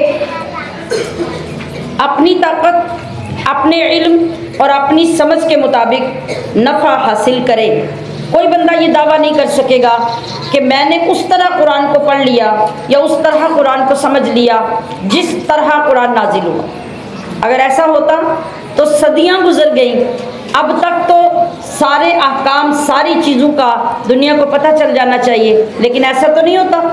आज तक भी लोग इसकी तहकीक में लगे हुए हैं और आज तक उन चीज़ों को कुरान के साथ जोड़ जोड़ कर चेक कर रहे हैं। जो हर नए ज़माने में नई चीज़ें पैदा होती हैं, जब तहकीक होती है तो पता चलता है कि इसका जिक्र तो कुरान में सदियों पहले अल्लाह ने कर दिया। तो ये कुरान एक अदल वाली किताब है और अल्लाह ने इसको इसलिए भेजा कि इसके ज़रिए से अल्लाह के नबी लोगों को अज़ाब से डराएं और ईमान वालों को जो नेक काम करें उनको अल्लाह के नबी खुशखबरी दें उनके बेहतरीन सवाब की जो अल्लाह ने उनके लिए तैयार कर रखा है। तो ये किताब हमारी दीनी और दुनियावी मसलहतों के लिए अल्लाह ताला ने एक शानदार मोतदल किताब नाजिल की है और इसीलिए नाजिल की कि अल्लाह के हबीब इसके ज़रिए अपनी उम्मत को अहकाम भी सिखाएं और इसके ज़रिए इनका अंजाम भी इनको बताते रहें। इस बारे में कुफार को, मुशरिकीन को कोई इल्म नहीं, वला लि आबाइहिम, और ना इनके आबा व अजदाद को। अल्लाह फरमा रहा है कि कितनी बड़ी बात है जो इनके मुंह से निकलती है और ये बिल्कुल झूठी बात है जो अल्लाह के साथ ये घड़ते हैं और मंसूब करते हैं। यानी मतलब ये है कि जो इल्म होता है, इल्म इस बात का तकाजा ही नहीं करता कि कोई बंदा ये कहने लग जाए कि अल्लाह की औलाद है। जिसे इल्म हो गया वो तो जान जाएगा कि अल्लाह को ना औलाद की ज़रूरत है और ना ही अल्लाह पाक ने कोई औलाद इख्तियार की है। अब जब वो इस तरह की बातें करते थे तो नबी करीम सल्लल्लाहु अलैहि वसल्लम का कल्ब अक़दस तकलीफ़ में आता था, आप रंजीदा खातिर हो जाते थे, आप परेशान हो जाते थे। तो अल्लाह तबारक व तआला ने अपने महबूब के कल्ब अक़दस की तसल्ली के लिए फरमाया, फ़लअल्लका बाख़िउन नफ़्सका अला आसारिहिम। तो ए हबीब, अगर वो लोग कुरान पर ईमान नहीं लाते तो क्या आप अपनी जान पे खेल जाएंगे उनके गम में? आप अपनी जान ख़त्म कर लेंगे उनके गम में और उनके दुख में इस तरीके से परेशान होकर? कभी वो नबी अलैहिस्सलातु वस्सलाम के सामने अल्लाह के ऊपर झूठ गढ़ते, कभी नबी अलैहिस्सलातु वस्सलाम को ताने देते, कभी आपको कहते कि ये जादूगर हैं, कभी कहते इन पे किसी ने जादू किया है, कभी कहते ये नजूमी हैं, कभी कहते ये मजनून है, दीवाने हैं। कभी ज़ाहरी और जिस्मानी तौर पर आपके रास्तों पे कांटे बिछा देते, जिस तरफ आप चल रहे होते वहाँ कभी पत्थर फेंकते, कभी गालियाँ देते, कभी उन रास्तों पे गंदगी फेंक देते, कभी चलते हुए जानबूझ के धक्के दे देते, कभी मुक़द्दस और नाजुक गर्दन में चादर डालकर खींचते। ज़रा सोचिए कि अल्लाह के महबूब को इस दीन की तबलीग करने पर क्या क्या कुछ सहना पड़ा। आप अकेले हैं, मैंने पहले भी बयान किया कि आपका सारा ख़ानदान आपके ऐलान नबूवत के बाद दुश्मन हो गया और सबसे ज़्यादा दुश्मनी अपने ख़ानदान की तरफ से थी, फिर लोगों की तरफ से थी, फिर दीगर कबीलों के सरदारों की तरफ से थी और फिर नौजवान और औबाशों को तैयार किया जाता था जो गली कूचों में, रास्तों में तंग करने के लिए मुसलमानों के सामने खड़े हो जाते। क्या क्या कुछ आपने बर्दाश्त नहीं किया। और जो दूसरे लोग होते थे, जैसे हज़रत बिलाल को ले लें, हज़रत सुमैया को ले लें, हज़रत अम्मार को ले लें, हज़रत यासिर को ले लें। इन लोगों को रस्सियां डालकर गर्म रेत पे घसीटा जाता, आग में पत्थर तपा के इनके सीनों पे रखे जाते, इनकी जुबानों को कोयलों के साथ दागा जाता। न जाने कौन कौन से जुल्म उन लोगों ने सहे, लेकिन तारीख आज भी बताती है कि इनमें से कोई बंदा ऐसा नहीं था जिसने इतनी तकलीफ़ों से तंग आकर ये कह दिया हो कि ये इस्लाम तो बड़ा मुश्किल है, हम इस पे नहीं चल सकते। जानें कुर्बान कर दी, जिस्म कटवा लिए, ज़ुबानें जला ली, कोयलों की तरह जिस्म जल गए, मगर ना अहद कहना छोड़ा, ना अहमद कहना छोड़ा। हमारे लिए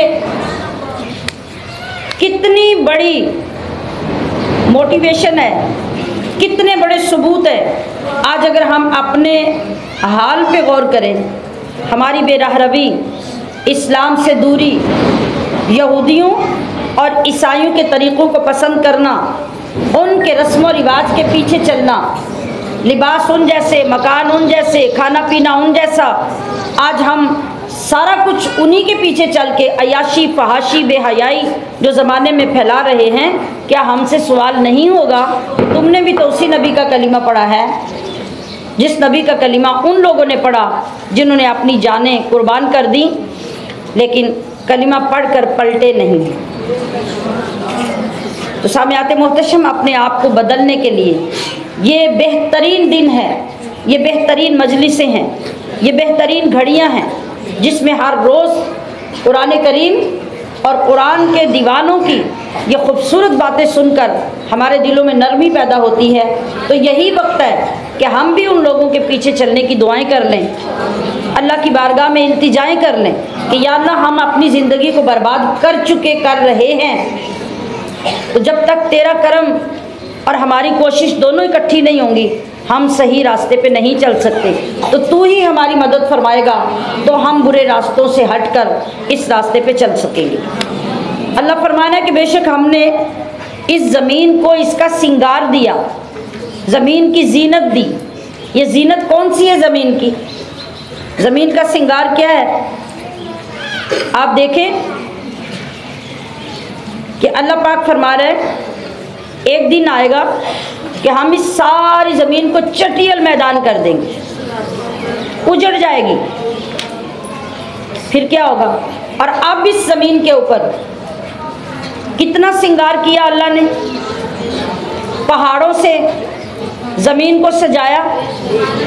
आज देखें, ज़रा गौर करें कि पहाड़ कुदरती सजावट अगर ना होते, आज लोग बागीचे बनाते हैं ना अपने बंगलों में, कोठियों में, या उससे बाहर पार्क में, तो क्या करते हैं? मट्टी ला ला के आर्टिफिशियल टीले बनाते हैं, पहाड़ियाँ बनाते हैं छोटी छोटी सी, और फिर उनके ऊपर पौधे लगाते हैं, उनको ग्रीन करते हैं। इससे क्या साबित होता है कि ये एक हुस्न है, ये एक ब्यूटी है, ये खूबसूरती है कि बंदा आर्टिफिशियल तरीके से उन चीज़ों की नकल करता है। अगर खूबसूरती ना होती तो बंदा कभी ना करता। और रब ने कुदरती तौर पे इतने इतने पहाड़, बाज़ ऐसे पहाड़ भी जहाँ तक आज तक कोई जा नहीं सका, और जब लोग चोटी सर करते हैं तो पूरी दुनिया में उनकी खबरें आती हैं कि फ़लाँ ग्रुप ने फ़लाँ पहाड़ की चोटी सर कर ली। कितना बड़ा हुस्न है। फिर मैदानों के अंदर सब्ज़ा, फसलें, बागात, चश्मे, नहरें, ये सारा सिंगार है ज़मीन का। और ऊपर ज़मीन के ऊपर चलने के लिए मुख्तलिफ़ तरह के चरिंद, परिंद, दरिंद, इंसान, ये सब को फैलाकर अल्लाह ताला ने इंतहाई खूबसूरत बना दिया ज़मीन। लेकिन अल्लाह आज ही बता रहा है कि एक दिन आएगा, ये सब कुछ हम ख़त्म करके इसको एक मैदान बना देंगे। ये दुनिया से अपनी मोहब्बत कम करने का बेहतरीन तरीक़ा है क्या? कि इंसान हर वक्त इसके फ़ना होने पर गौर करता रहे। जब हमारे अंदर ये बात बैठ जाएगी, हम हर वक्त सोचेंगे कि ये जितना भी खूबसूरत है ये मेरा नहीं है, इसलिए ख़त्म हो जाना है, बस ये मेरे देखने के लिए है।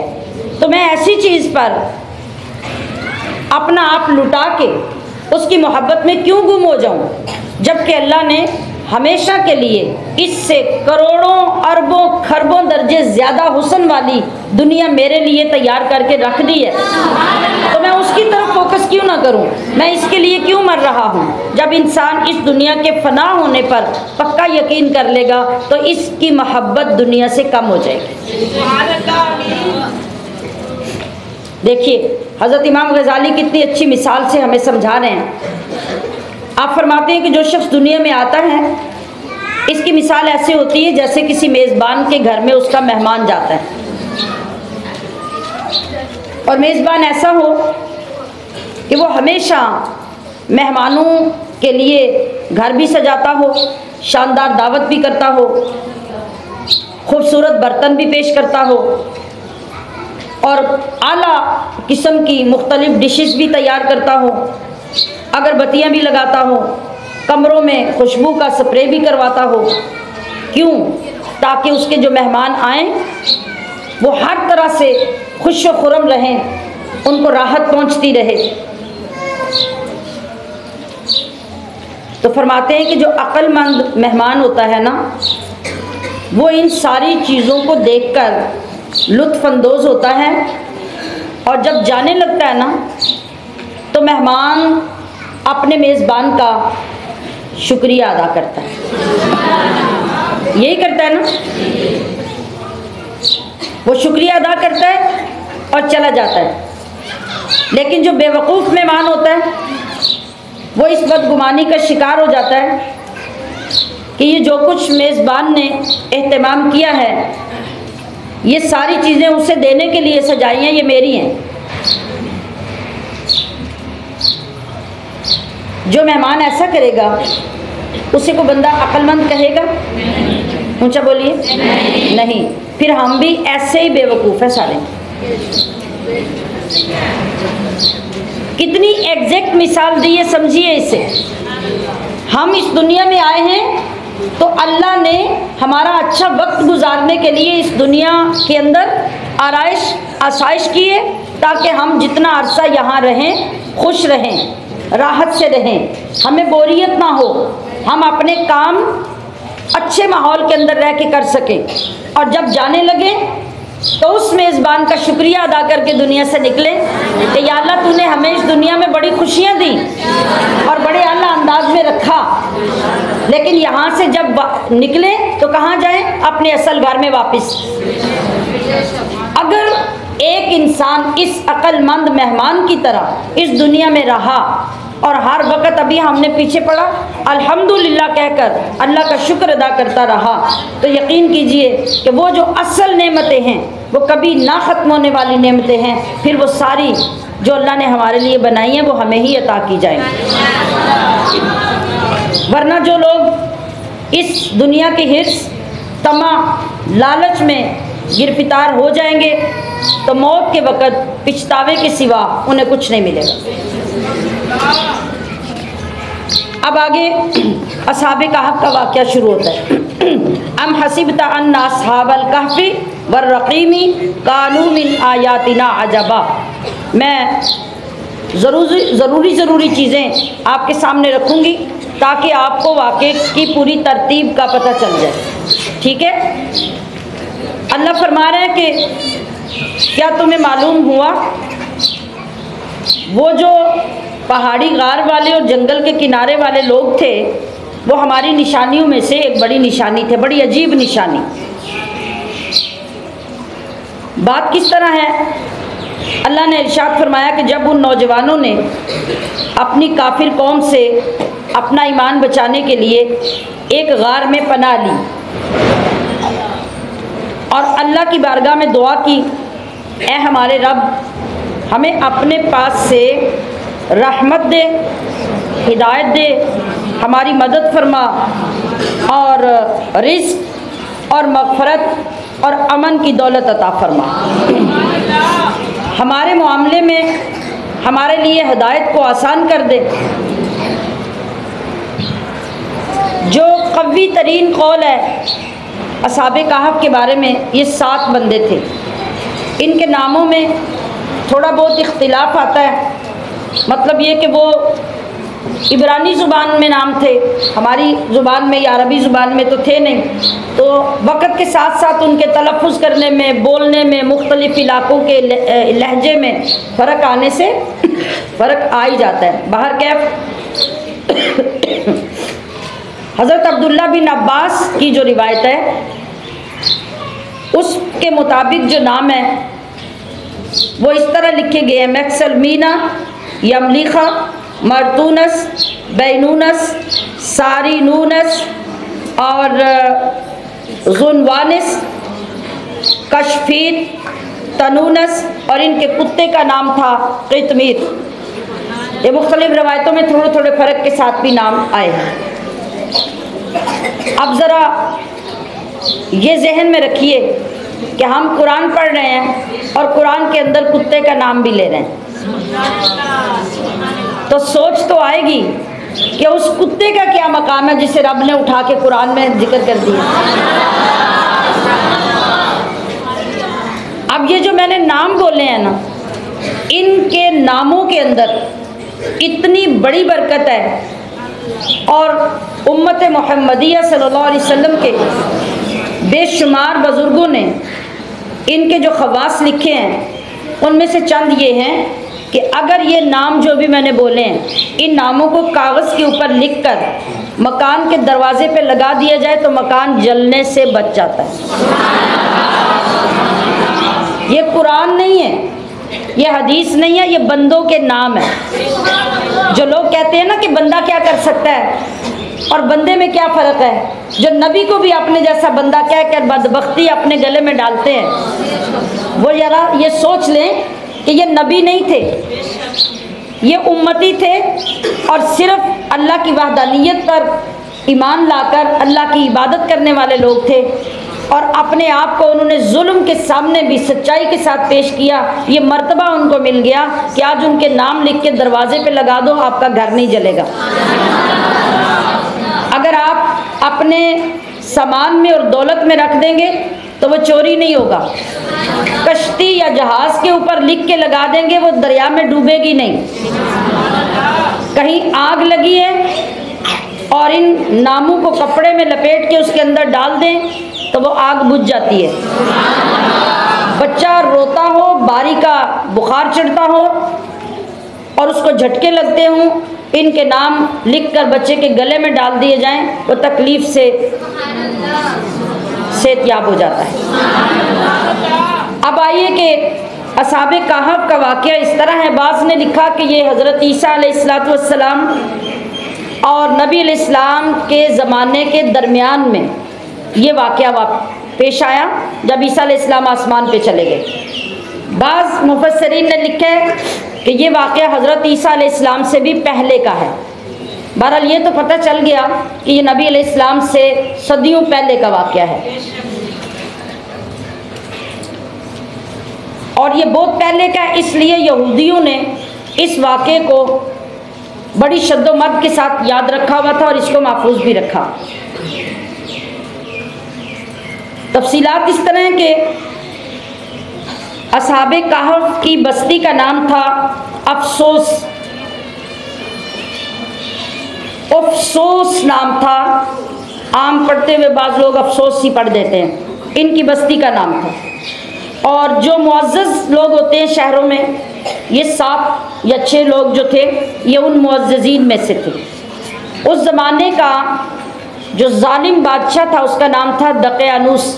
दक़यानूस आज पढ़े लिखे लोग सब जानते हैं कि ये एक ज़रबुल मिसल बन चुका है, जिसकी सोच बड़ी जालिमाना हो, जाबिराना हो, सोच बड़ी तंग हो, दूसरों की आसानी के लिए जिसमें कोई गुंजाइश ना हो। तो आज भी लोग कहते हैं कि इसकी सोच दक़यानूसी है। वो ऐसा बादशाह था जालिम और लोगों को बुत परस्ती पे मजबूर करता था। जो बंदा भी बुत परस्ती नहीं करता उससे ये कभी राज़ी नहीं होता था और सिर्फ राज़ी नहीं होता था बल्कि सरेआम उसको कत्ल कर देता था। ये जो नौजवान थे ये अपना ईमान बचाने के लिए आपस में प्लान करके खुफिया तौर पर अपनी आबादी से निकल गए कि अपना ईमान बचाने का यही तरीका था। और ये अपने प्लान के मुताबिक एक पहाड़ का एक ऐसा गार था जो आम तौर पे करीब जाए बगैर नज़र नहीं आता था, बड़ा पेचीदा सा। उस गार के अंदर ये लोग चले गए, इन्होंने वहाँ जाके पनाह ली। जब ये जा रहे थे तो रास्ते में इनके पीछे पीछे एक कुत्ता चल पड़ा। ज़रा देखिए कि जो लोग मुत्तकी और रब के दोस्त होते हैं, किस किस मखलूक को उनका पता चल जाता है। जब कुत्ता पीछे चला तो कुत्ते की फितरत तो भौंकना होता है। पीछे चला तो इन नौजवानों को परेशानी लाहक हुई। इन्होंने कहा कि अगर ये पीछे चलेगा, ये किसी भी वक्त भौंकना शुरू हो गया तो हमारा पता चल जाएगा। तो उन्होंने 2-3 मरतबा उसे पीछे धमकाया कि वो पीछे चला जाए, लेकिन कुत्ता फिर पीछे चल पड़ता। जब ये रुक गए वहाँ उसे भगाने और मारने के लिए, तो कुत्ते ने भी अपने रब से राब्ता जोड़ा और कहा कि मौला मुझे गोयाई दे कि मैं तेरे इन महबूब बंदों से बात कर सकूं। अल्लाह ने उस कुत्ते को गोयाई दी और उसने कहा कि आप लोग मुझे ना मारें, मैं आपके पीछे जाना चाहता हूँ। उन्होंने कहा कि तू कुत्ता है, तू भौंकेगा और लोगों को मुखबरी हो जाएगी, और हम तो यहाँ से निकल कर किसी गार में छुपना चाहते हैं। कुत्ते ने कहा कि अगरचे मैं कुत्ता ही हूँ और भौंकना ही मेरी आदत है, लेकिन मैं अल्लाह के महबूब बंदों के साथ जब चलूँगा तो मैं कभी ज़ुबान नहीं खोलूँगा, मैं भौंकूँगा नहीं, मैं आपकी हिफाजत करूँगा, मुझे साथ जाने की इजाज़त दे दें। जब ये एक अजीब बात उन नौजवानों ने देखी तो वह खामोश हो गए और चल पड़े और जाकर उस गार में ज़रा सफ़र करके निकले थे, पहाड़ी चढ़ के गए थे, थके हुए, वहाँ जाके लेट गए। और जिस तरह अल्लाह पाक ने उस कुत्ते को इल्हाम किया था, उसी तरह वो गार का जो तंग सा दरवाज़ा था, जिस तरह कुत्ता रिलैक्स होके सोता है ना, रास्ता रोक के बाजू आगे खोल के सारे, वो इस तरह जाके वहाँ लेट गया और ये नौजवान गार के अंदर लेट गए। अब देखिए कि वहाँ जब ये नौजवान सोए हैं तो 309 साल ये नौजवान उस गार में सोए रहे और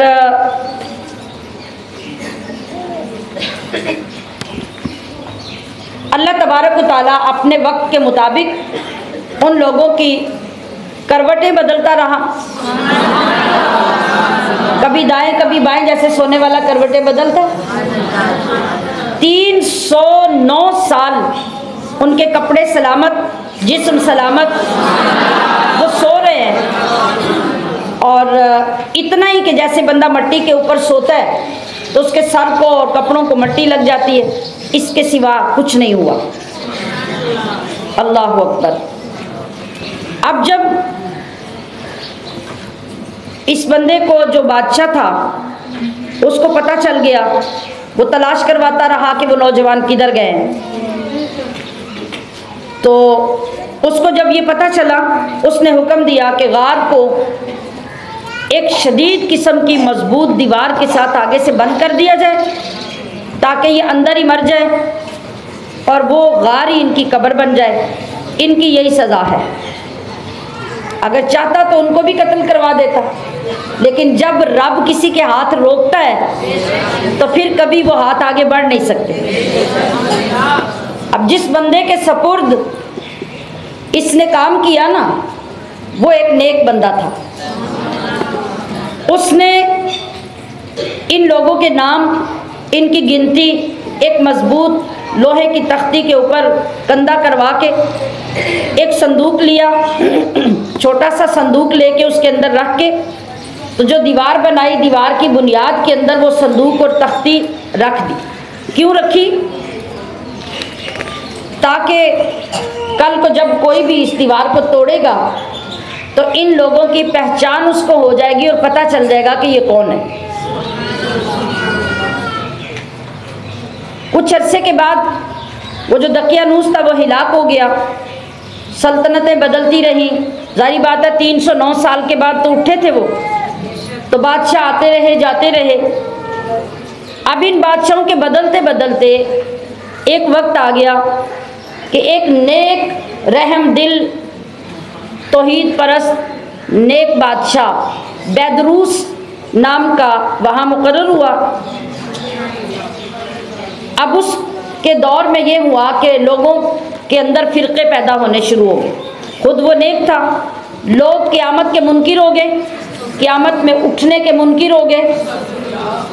उसने अल्लाह पाक की बारगाह में रो रो कर दुआएं की कि या अल्लाह इन लोगों की हदायत के असबाब पैदा फरमा और कोई ऐसी सूरत पैदा फरमा जिससे इन लोगों को क़यामत का यकीन हो जाए। इसी ज़माने में एक आदमी ने अपनी बकरियों के लिए आराम की जगह ढूंढी। लोग जो पहाड़ों पे बकरियां चराते हैं वहाँ अपनी जगह बनाते हैं ना, कि जब बकरियों को आराम दिलाना हो तो वो कुछ देर वहाँ पे बैठ जाएं, रेस्ट कर लें।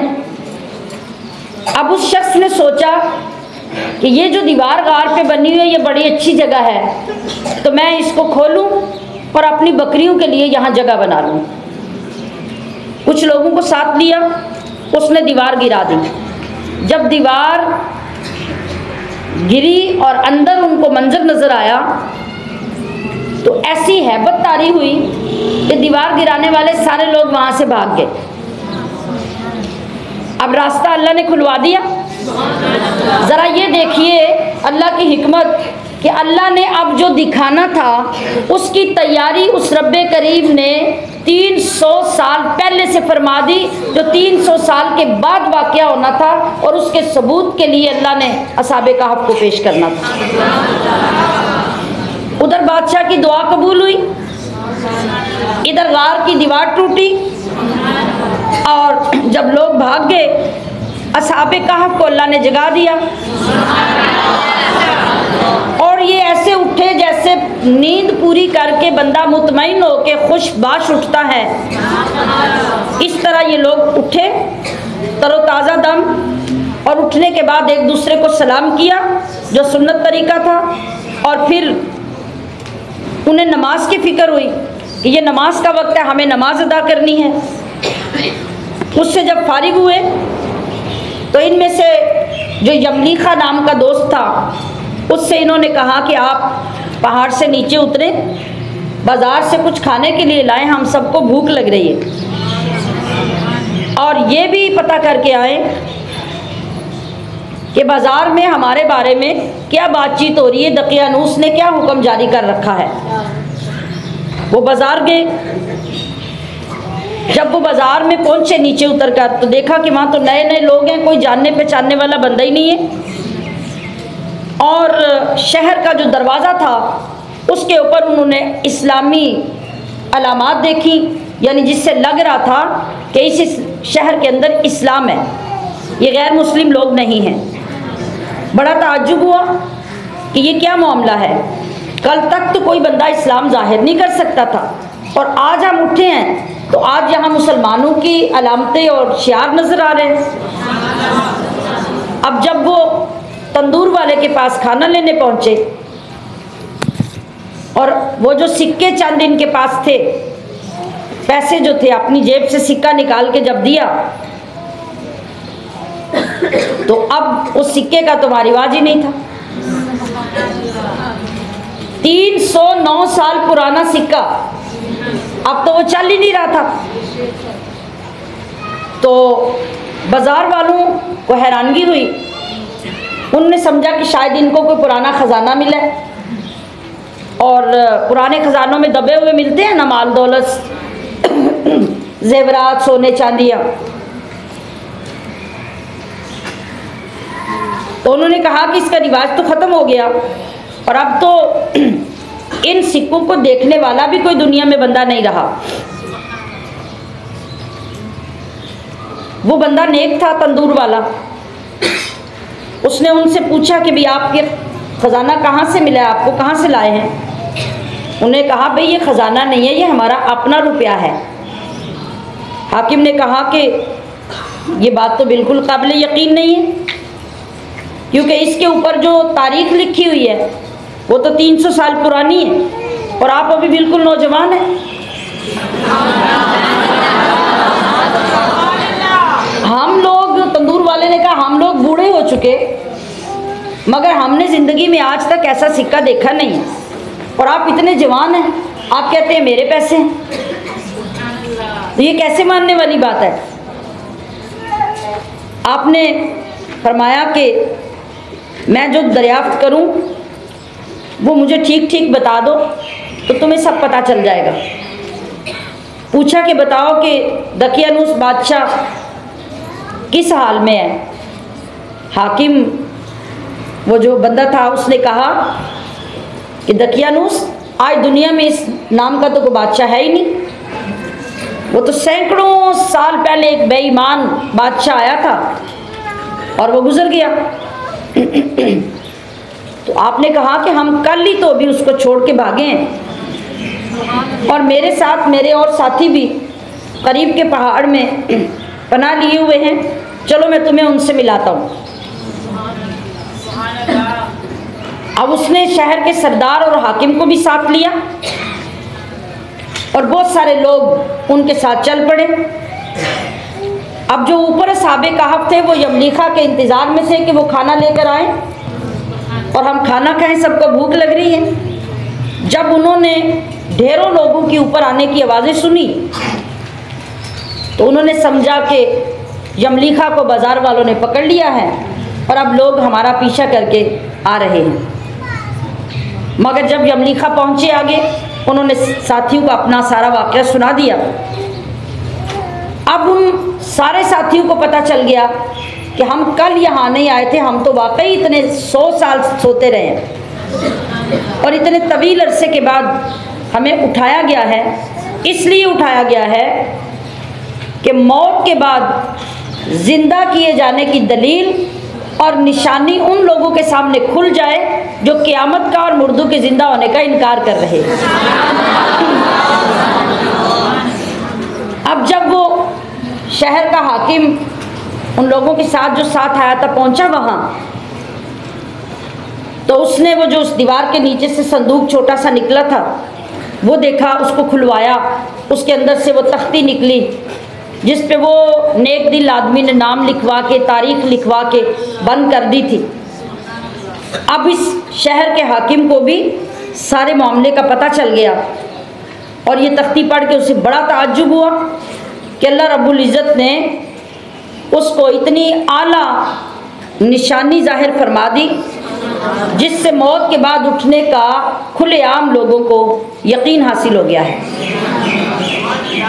अब जब उस हाकिम ने इस वाक़े की खबर, वो जो रहमदिल बादशाह था जो दुआएं करता था कि या अल्लाह इन लोगों को कोई निशानी दिखा दे, उसको इत्तला दी। अब बादशाह अपने तमाम सरदारों और मुअज़्ज़िज़ीन को लेकर वहाँ हाजिर हुआ असहाबे कहफ के पास और सजदा शुक्र बजा लाया कि या अल्लाह तेरा शुक्र है तूने मेरी दुआ कबूल की।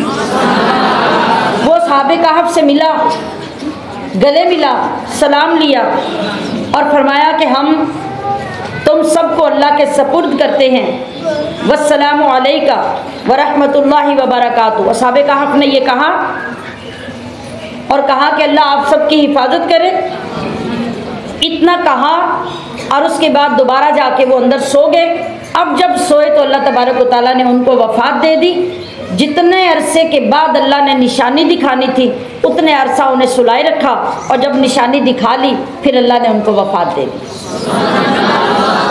बादशाह ने उन लोगों को संदूक के अंदर उनके जिस्मों को महफूज करवाया और अल्लाह ताला ने उनके जिस्मों के अंदर इतना रोब रख दिया और ख़ुद उस रोब से उनकी ऐसे हिफाजत फरमाई कि किसी की मजाल नहीं कि वो गार के अंदर दाखिल हो सके।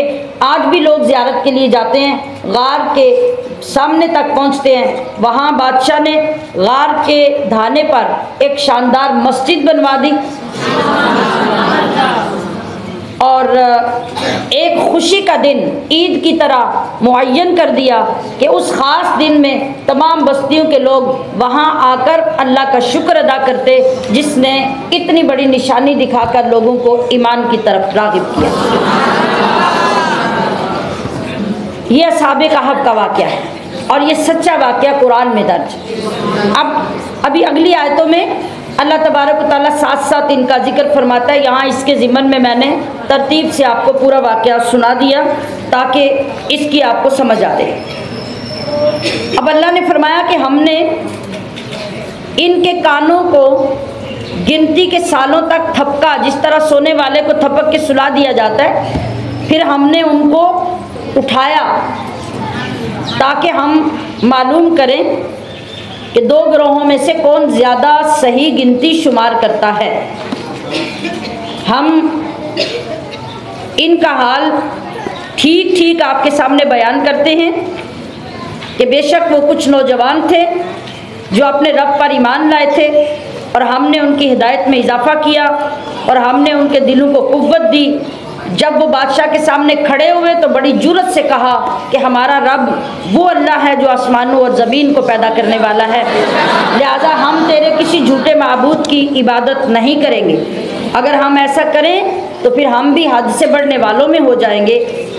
तो हम वो कुछ नहीं करेंगे जो हमारी कौम कर रही है, जो इन्होंने अल्लाह के सिवा माबूद बना रखे हैं, इनके पास उसकी कोई दलील नहीं है। तो अल्लाह तबारक व तआला ने फरमाया कि जब तुम उन लोगों से और अल्लाह के सिवा जिनको पूजते हो इनसे जुदा हो जाओ तो जाके गार में पनाह ले लो। अल्लाह ने उनके दिल में इल्हाम किया तो फरमाया कि जब तुम्हारा रब तुम्हारे लिए अपनी रहमत फैला देगा और तुम्हारे काम में तुम्हारे लिए आसानी फरमा देगा। यानी वही बात कि अनकरीब फितने खड़े होंगे और उन फितनों का जवाब और उनकी इस्लाह के लिए रब करीम इनको उठाएगा और उन फितनों को वो अपनी लपेट में ले लेगा। अल्लाह अकबर। हज़रत अबू बकरा रज़ी अल्लाह ताला अन्हु ने रवायत किया है, नबी अलैहिस्सलाम ने अभी जो क़यामत के मुतल्लिक़ ख़बर दी है, आपने फरमाया कि अनकरीब इस तरह फितने होंगे कि ख़बरदार हो जाओ, फिर फितने ही फितने होंगे। इस तरह कि जो बैठा होगा वो चलने वाले से बेहतर होगा। ज़रा गौर कीजिए, जो चलता होगा वो दौड़ने वाले से बेहतर होगा। आगाह हो जाओ कि जब वो फितने वाक़े हों तो जिसके पास ऊँट हों वो ऊँटों के पास चला जाए, जिसके पास बकरियां हों वो अपनी बकरियों में चला जाए, जिसकी ज़मीन हो वो अपनी ज़मीन में चला जाए। ये सुनकर एक सहाबी ने अर्ज़ की, या रसूल अल्लाह, जिसके पास ये सब कुछ ना हो, इरशाद फरमाया वो अपनी तलवार की तरफ रुख करे और उसकी धार को पत्थर से कूट दे, फिर अलग होने की ताकत रखे तो अलग हो जाए। मतलब क्या है कि वो किसी जंग में, किसी जिदाल में, किसी झगड़े में हिस्सा ना ले, वरना वो फितने का हिस्सा बन जाएगा। बल्कि ये इसकी आसान तशरीह ये है कि उस वक़्त में बंदे को अपना ईमान बचाने के लिए जंगलों में निकलना पड़ेगा, आबादियाँ छोड़नी पड़ेंगी, वरना इन्हीं असहाबे कहफ की तरह ईमान की खैर नहीं होगी। ईमान बचाना होगा तो फिर इसी तरह करना होगा कि जहाँ जानवर तुम्हारे रहते होंगे वहाँ जाके तुम्हें अलग रहना होगा, जंगलों में जाना होगा।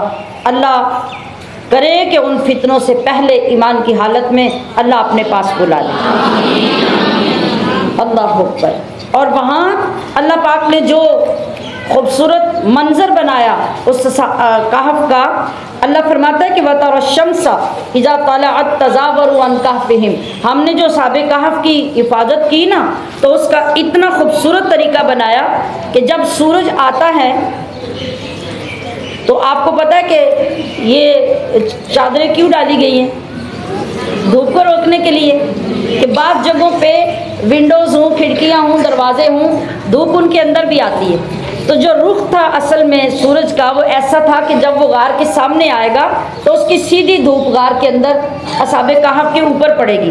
तो अल्लाह फरमाता है कि हमने सूरज को हुक्म दे दिया कि जब वो गुजरे तो गार इधर हो और वो दाएं तरफ से होकर सूरज गुजरा करे, और जब सूरज गरूब सोते वक्त दोबारा उनके सामने आने की कोशिश करे तो उस तरफ वो बाएं तरफ से होकर गुजर जाया करे, उस जगह से जहां वो नौजवान सो रहे हो। 309 साल अल्लाह ने सूरज का रूट इसी तरह बदल दिया। उन्हें गार के अंदर धूप नहीं पहुंचाई कि सोते हुए उनके जिस्म खराब ना हो जाए। अल्लाह सुभान अल्लाह। और इस तरह जब वो सोए थे तो उनकी आंखें खुली थी। ये अल्लाह ने खुद आंखें खुली रखी। क्यों? ताकि आने वाला उनको सोता हुआ महसूस न करे, बल्कि वह तहसबुहुम अयक़ाज़न वहुम रुक़ूद, असल में तो वो सोए हुए होंगे लेकिन आने वाला ये समझेगा कि वो वैसे लेटे हैं, जाग रहे हैं। तो जो बंदा जाग रहा हो वैसे लेटा हो तो कोई बंदा उसे नुकसान के लिए आगे तो नहीं बढ़ता। अल्लाह के इंतज़ामात पे गौर फरमाइए। और अब आगे उनके उस साथी का जिक्र हुआ जो पीछे चला था। अल्लाह ने फरमाया वकल्बुहुम बासितुन ज़िराअैहि बिल वसीद, और उनका कुत्ता गार के धाने पर बाजू फैलाए लेटा हुआ है। अगर तू उससे मुत्तले हो जाए तो तू उनसे डर कर पीठ फेर के फरार हो जाएगा, भागेगा और तेरा दिल रोब से भर जाएगा। हमने वहाँ ऐसा मंजर बना दिया। अब यहाँ देखिए, पहले तो साहबे कहफ की बात हुई कि उनके नामों में रब ने कितनी तासीर पैदा कर दी। अब यहाँ बात जो समझने की, अकीदे की है वो ये है कि जो चीज़, जो बंदा, जो जानवर अल्लाह वाली जमात के साथ लग जाता है, अल्लाह करीम उसकी हालत, उसकी तासीर, उसकी वैल्यू इस तरह बदल देता है कि अल्लाह ताला उसको वैसा रहने नहीं देता। हदीस मुबारका में है कि तमाम जानवर हिसाबो किताब के बाद ख़त्म करके मट्टी में मिला दिए जाएंगे। दोज़ख जन्नत जानवरों के लिए नहीं होगा, वो सब ख़त्म हो जाएंगे। लेकिन एक दराजगोश यानी गधा और एक कुत्ता ये जन्नत में होंगे। दराजगोश कौन सा है? जो नबी करीम सल्लल्लाहु अलैहि वसल्लम की सवारी है। उसी सवारी पर सैयदा फातिमा को सवार करके पुल से रात से गुजारा जाएगा। और कुत्ता कौन सा होगा? ये साहबे कहफ का कुत्ता, जिसको बंदूक की तरह रब ने 309 साल सुलाया, फिर जगाया, फिर उसे मौत दी और वो इतनी सदियां अल्लाह के उन वलियों की हिफाजत करता रहा। अब रब्बुल जलाल ने उनकी चौकीदारी पर उस कुत्ते को इतना फैज़ दे दिया। आज आप कुत्तों के पास से गुजरे जो कुत्ते काटने वाले हैं, यकीन कामिल के साथ आप अगर ये अल्फाज पढ़ते हैं वकल्बुहुम बासितुन ज़िराअैहि बिल वसीद, तो कोई कुत्ता आपको काटेगा नहीं। या आप आज़मा के देखें। हम लोग कभी रात में बाहर निकले ना, कभी इस बिल्डिंग में आए या कभी वॉक के लिए बाहर निकले, तो यहाँ आगे पीछे गलियों में और हमारे गेट के बाहर भी उधर 4-4, 5-5 कुत्ते सारी रात बैठे रहते हैं। ना हमने वो रखे हुए हैं, ना हमने उनको आदत डाली हुई है। ये अल्लाह की तरफ से हिफाजत होती है। और जिस वक्त हम कभी बाहर निकले तो वो जितने कुत्ते होते हैं, हम जितने चक्कर रोड पे लगाए वो बराबर हमारे पीछे पीछे लगा रहे होते हैं। आप यकीन के साथ इन अल्फाज को पढ़िए, कुत्ता आपको नुकसान नहीं देगा। और गौर कीजिए कि जो खुद नेक है उनकी सोबत में जो जो आया, रब ने उसको क्या क्या मकाम अता फरमाया। और इसी तरह हमने उन्हें उठाया ताकि वो एक दूसरे से पूछें। जैसे पीछे मैंने सुना दिया ना, एक ने कहा कितना अरसा ठहरे, उसने कहा यौमन औ बाद यौम, लगता है कि या एक दिन या फिर कल इस वक्त सोए थे और आज जाग गए। जब उन्हें समझ नहीं आ रही थी तो उन्होंने कहा कि बस ये रब भी जानता है कि कितना अरसा तुम ठहरे और कितना अरसा सोए। फिर आगे वही अगली आयत में आ रहा है जो हम पीछे सुन चुके हैं कि फिर उन्होंने एक भाई को भेजा खाना लेने के लिए और उसे कहा कि बाज़ार में जाके कोई सख्ती की बात ना करना, नरमी की बात करना। और अपने बारे में उन्हें इत्तला भी ना होने देना कि हम कहाँ हैं। लेकिन जब वो नीचे गए तो वहाँ तो हालात ही बदले हुए थे। और आगे अल्लाह तबारक व तआला इसको आयात की सूरत में अभी आगे जारी रखे हुए हैं। इनके बारे में क्या क्या सूरत है और किस किस तरह से लोगों ने इनके बारे में क्या सराहियाँ की, वो इंशाअल्लाहुल अज़ीज़ हम कल इसको पढ़ेंगे। सुब्हान रब्बिका रब्बिल इज़्ज़ति अम्मा यसिफून व सलामुन अलल मुरसलीन वल्हम्दुलिल्लाहि रब्बिल आलमीन।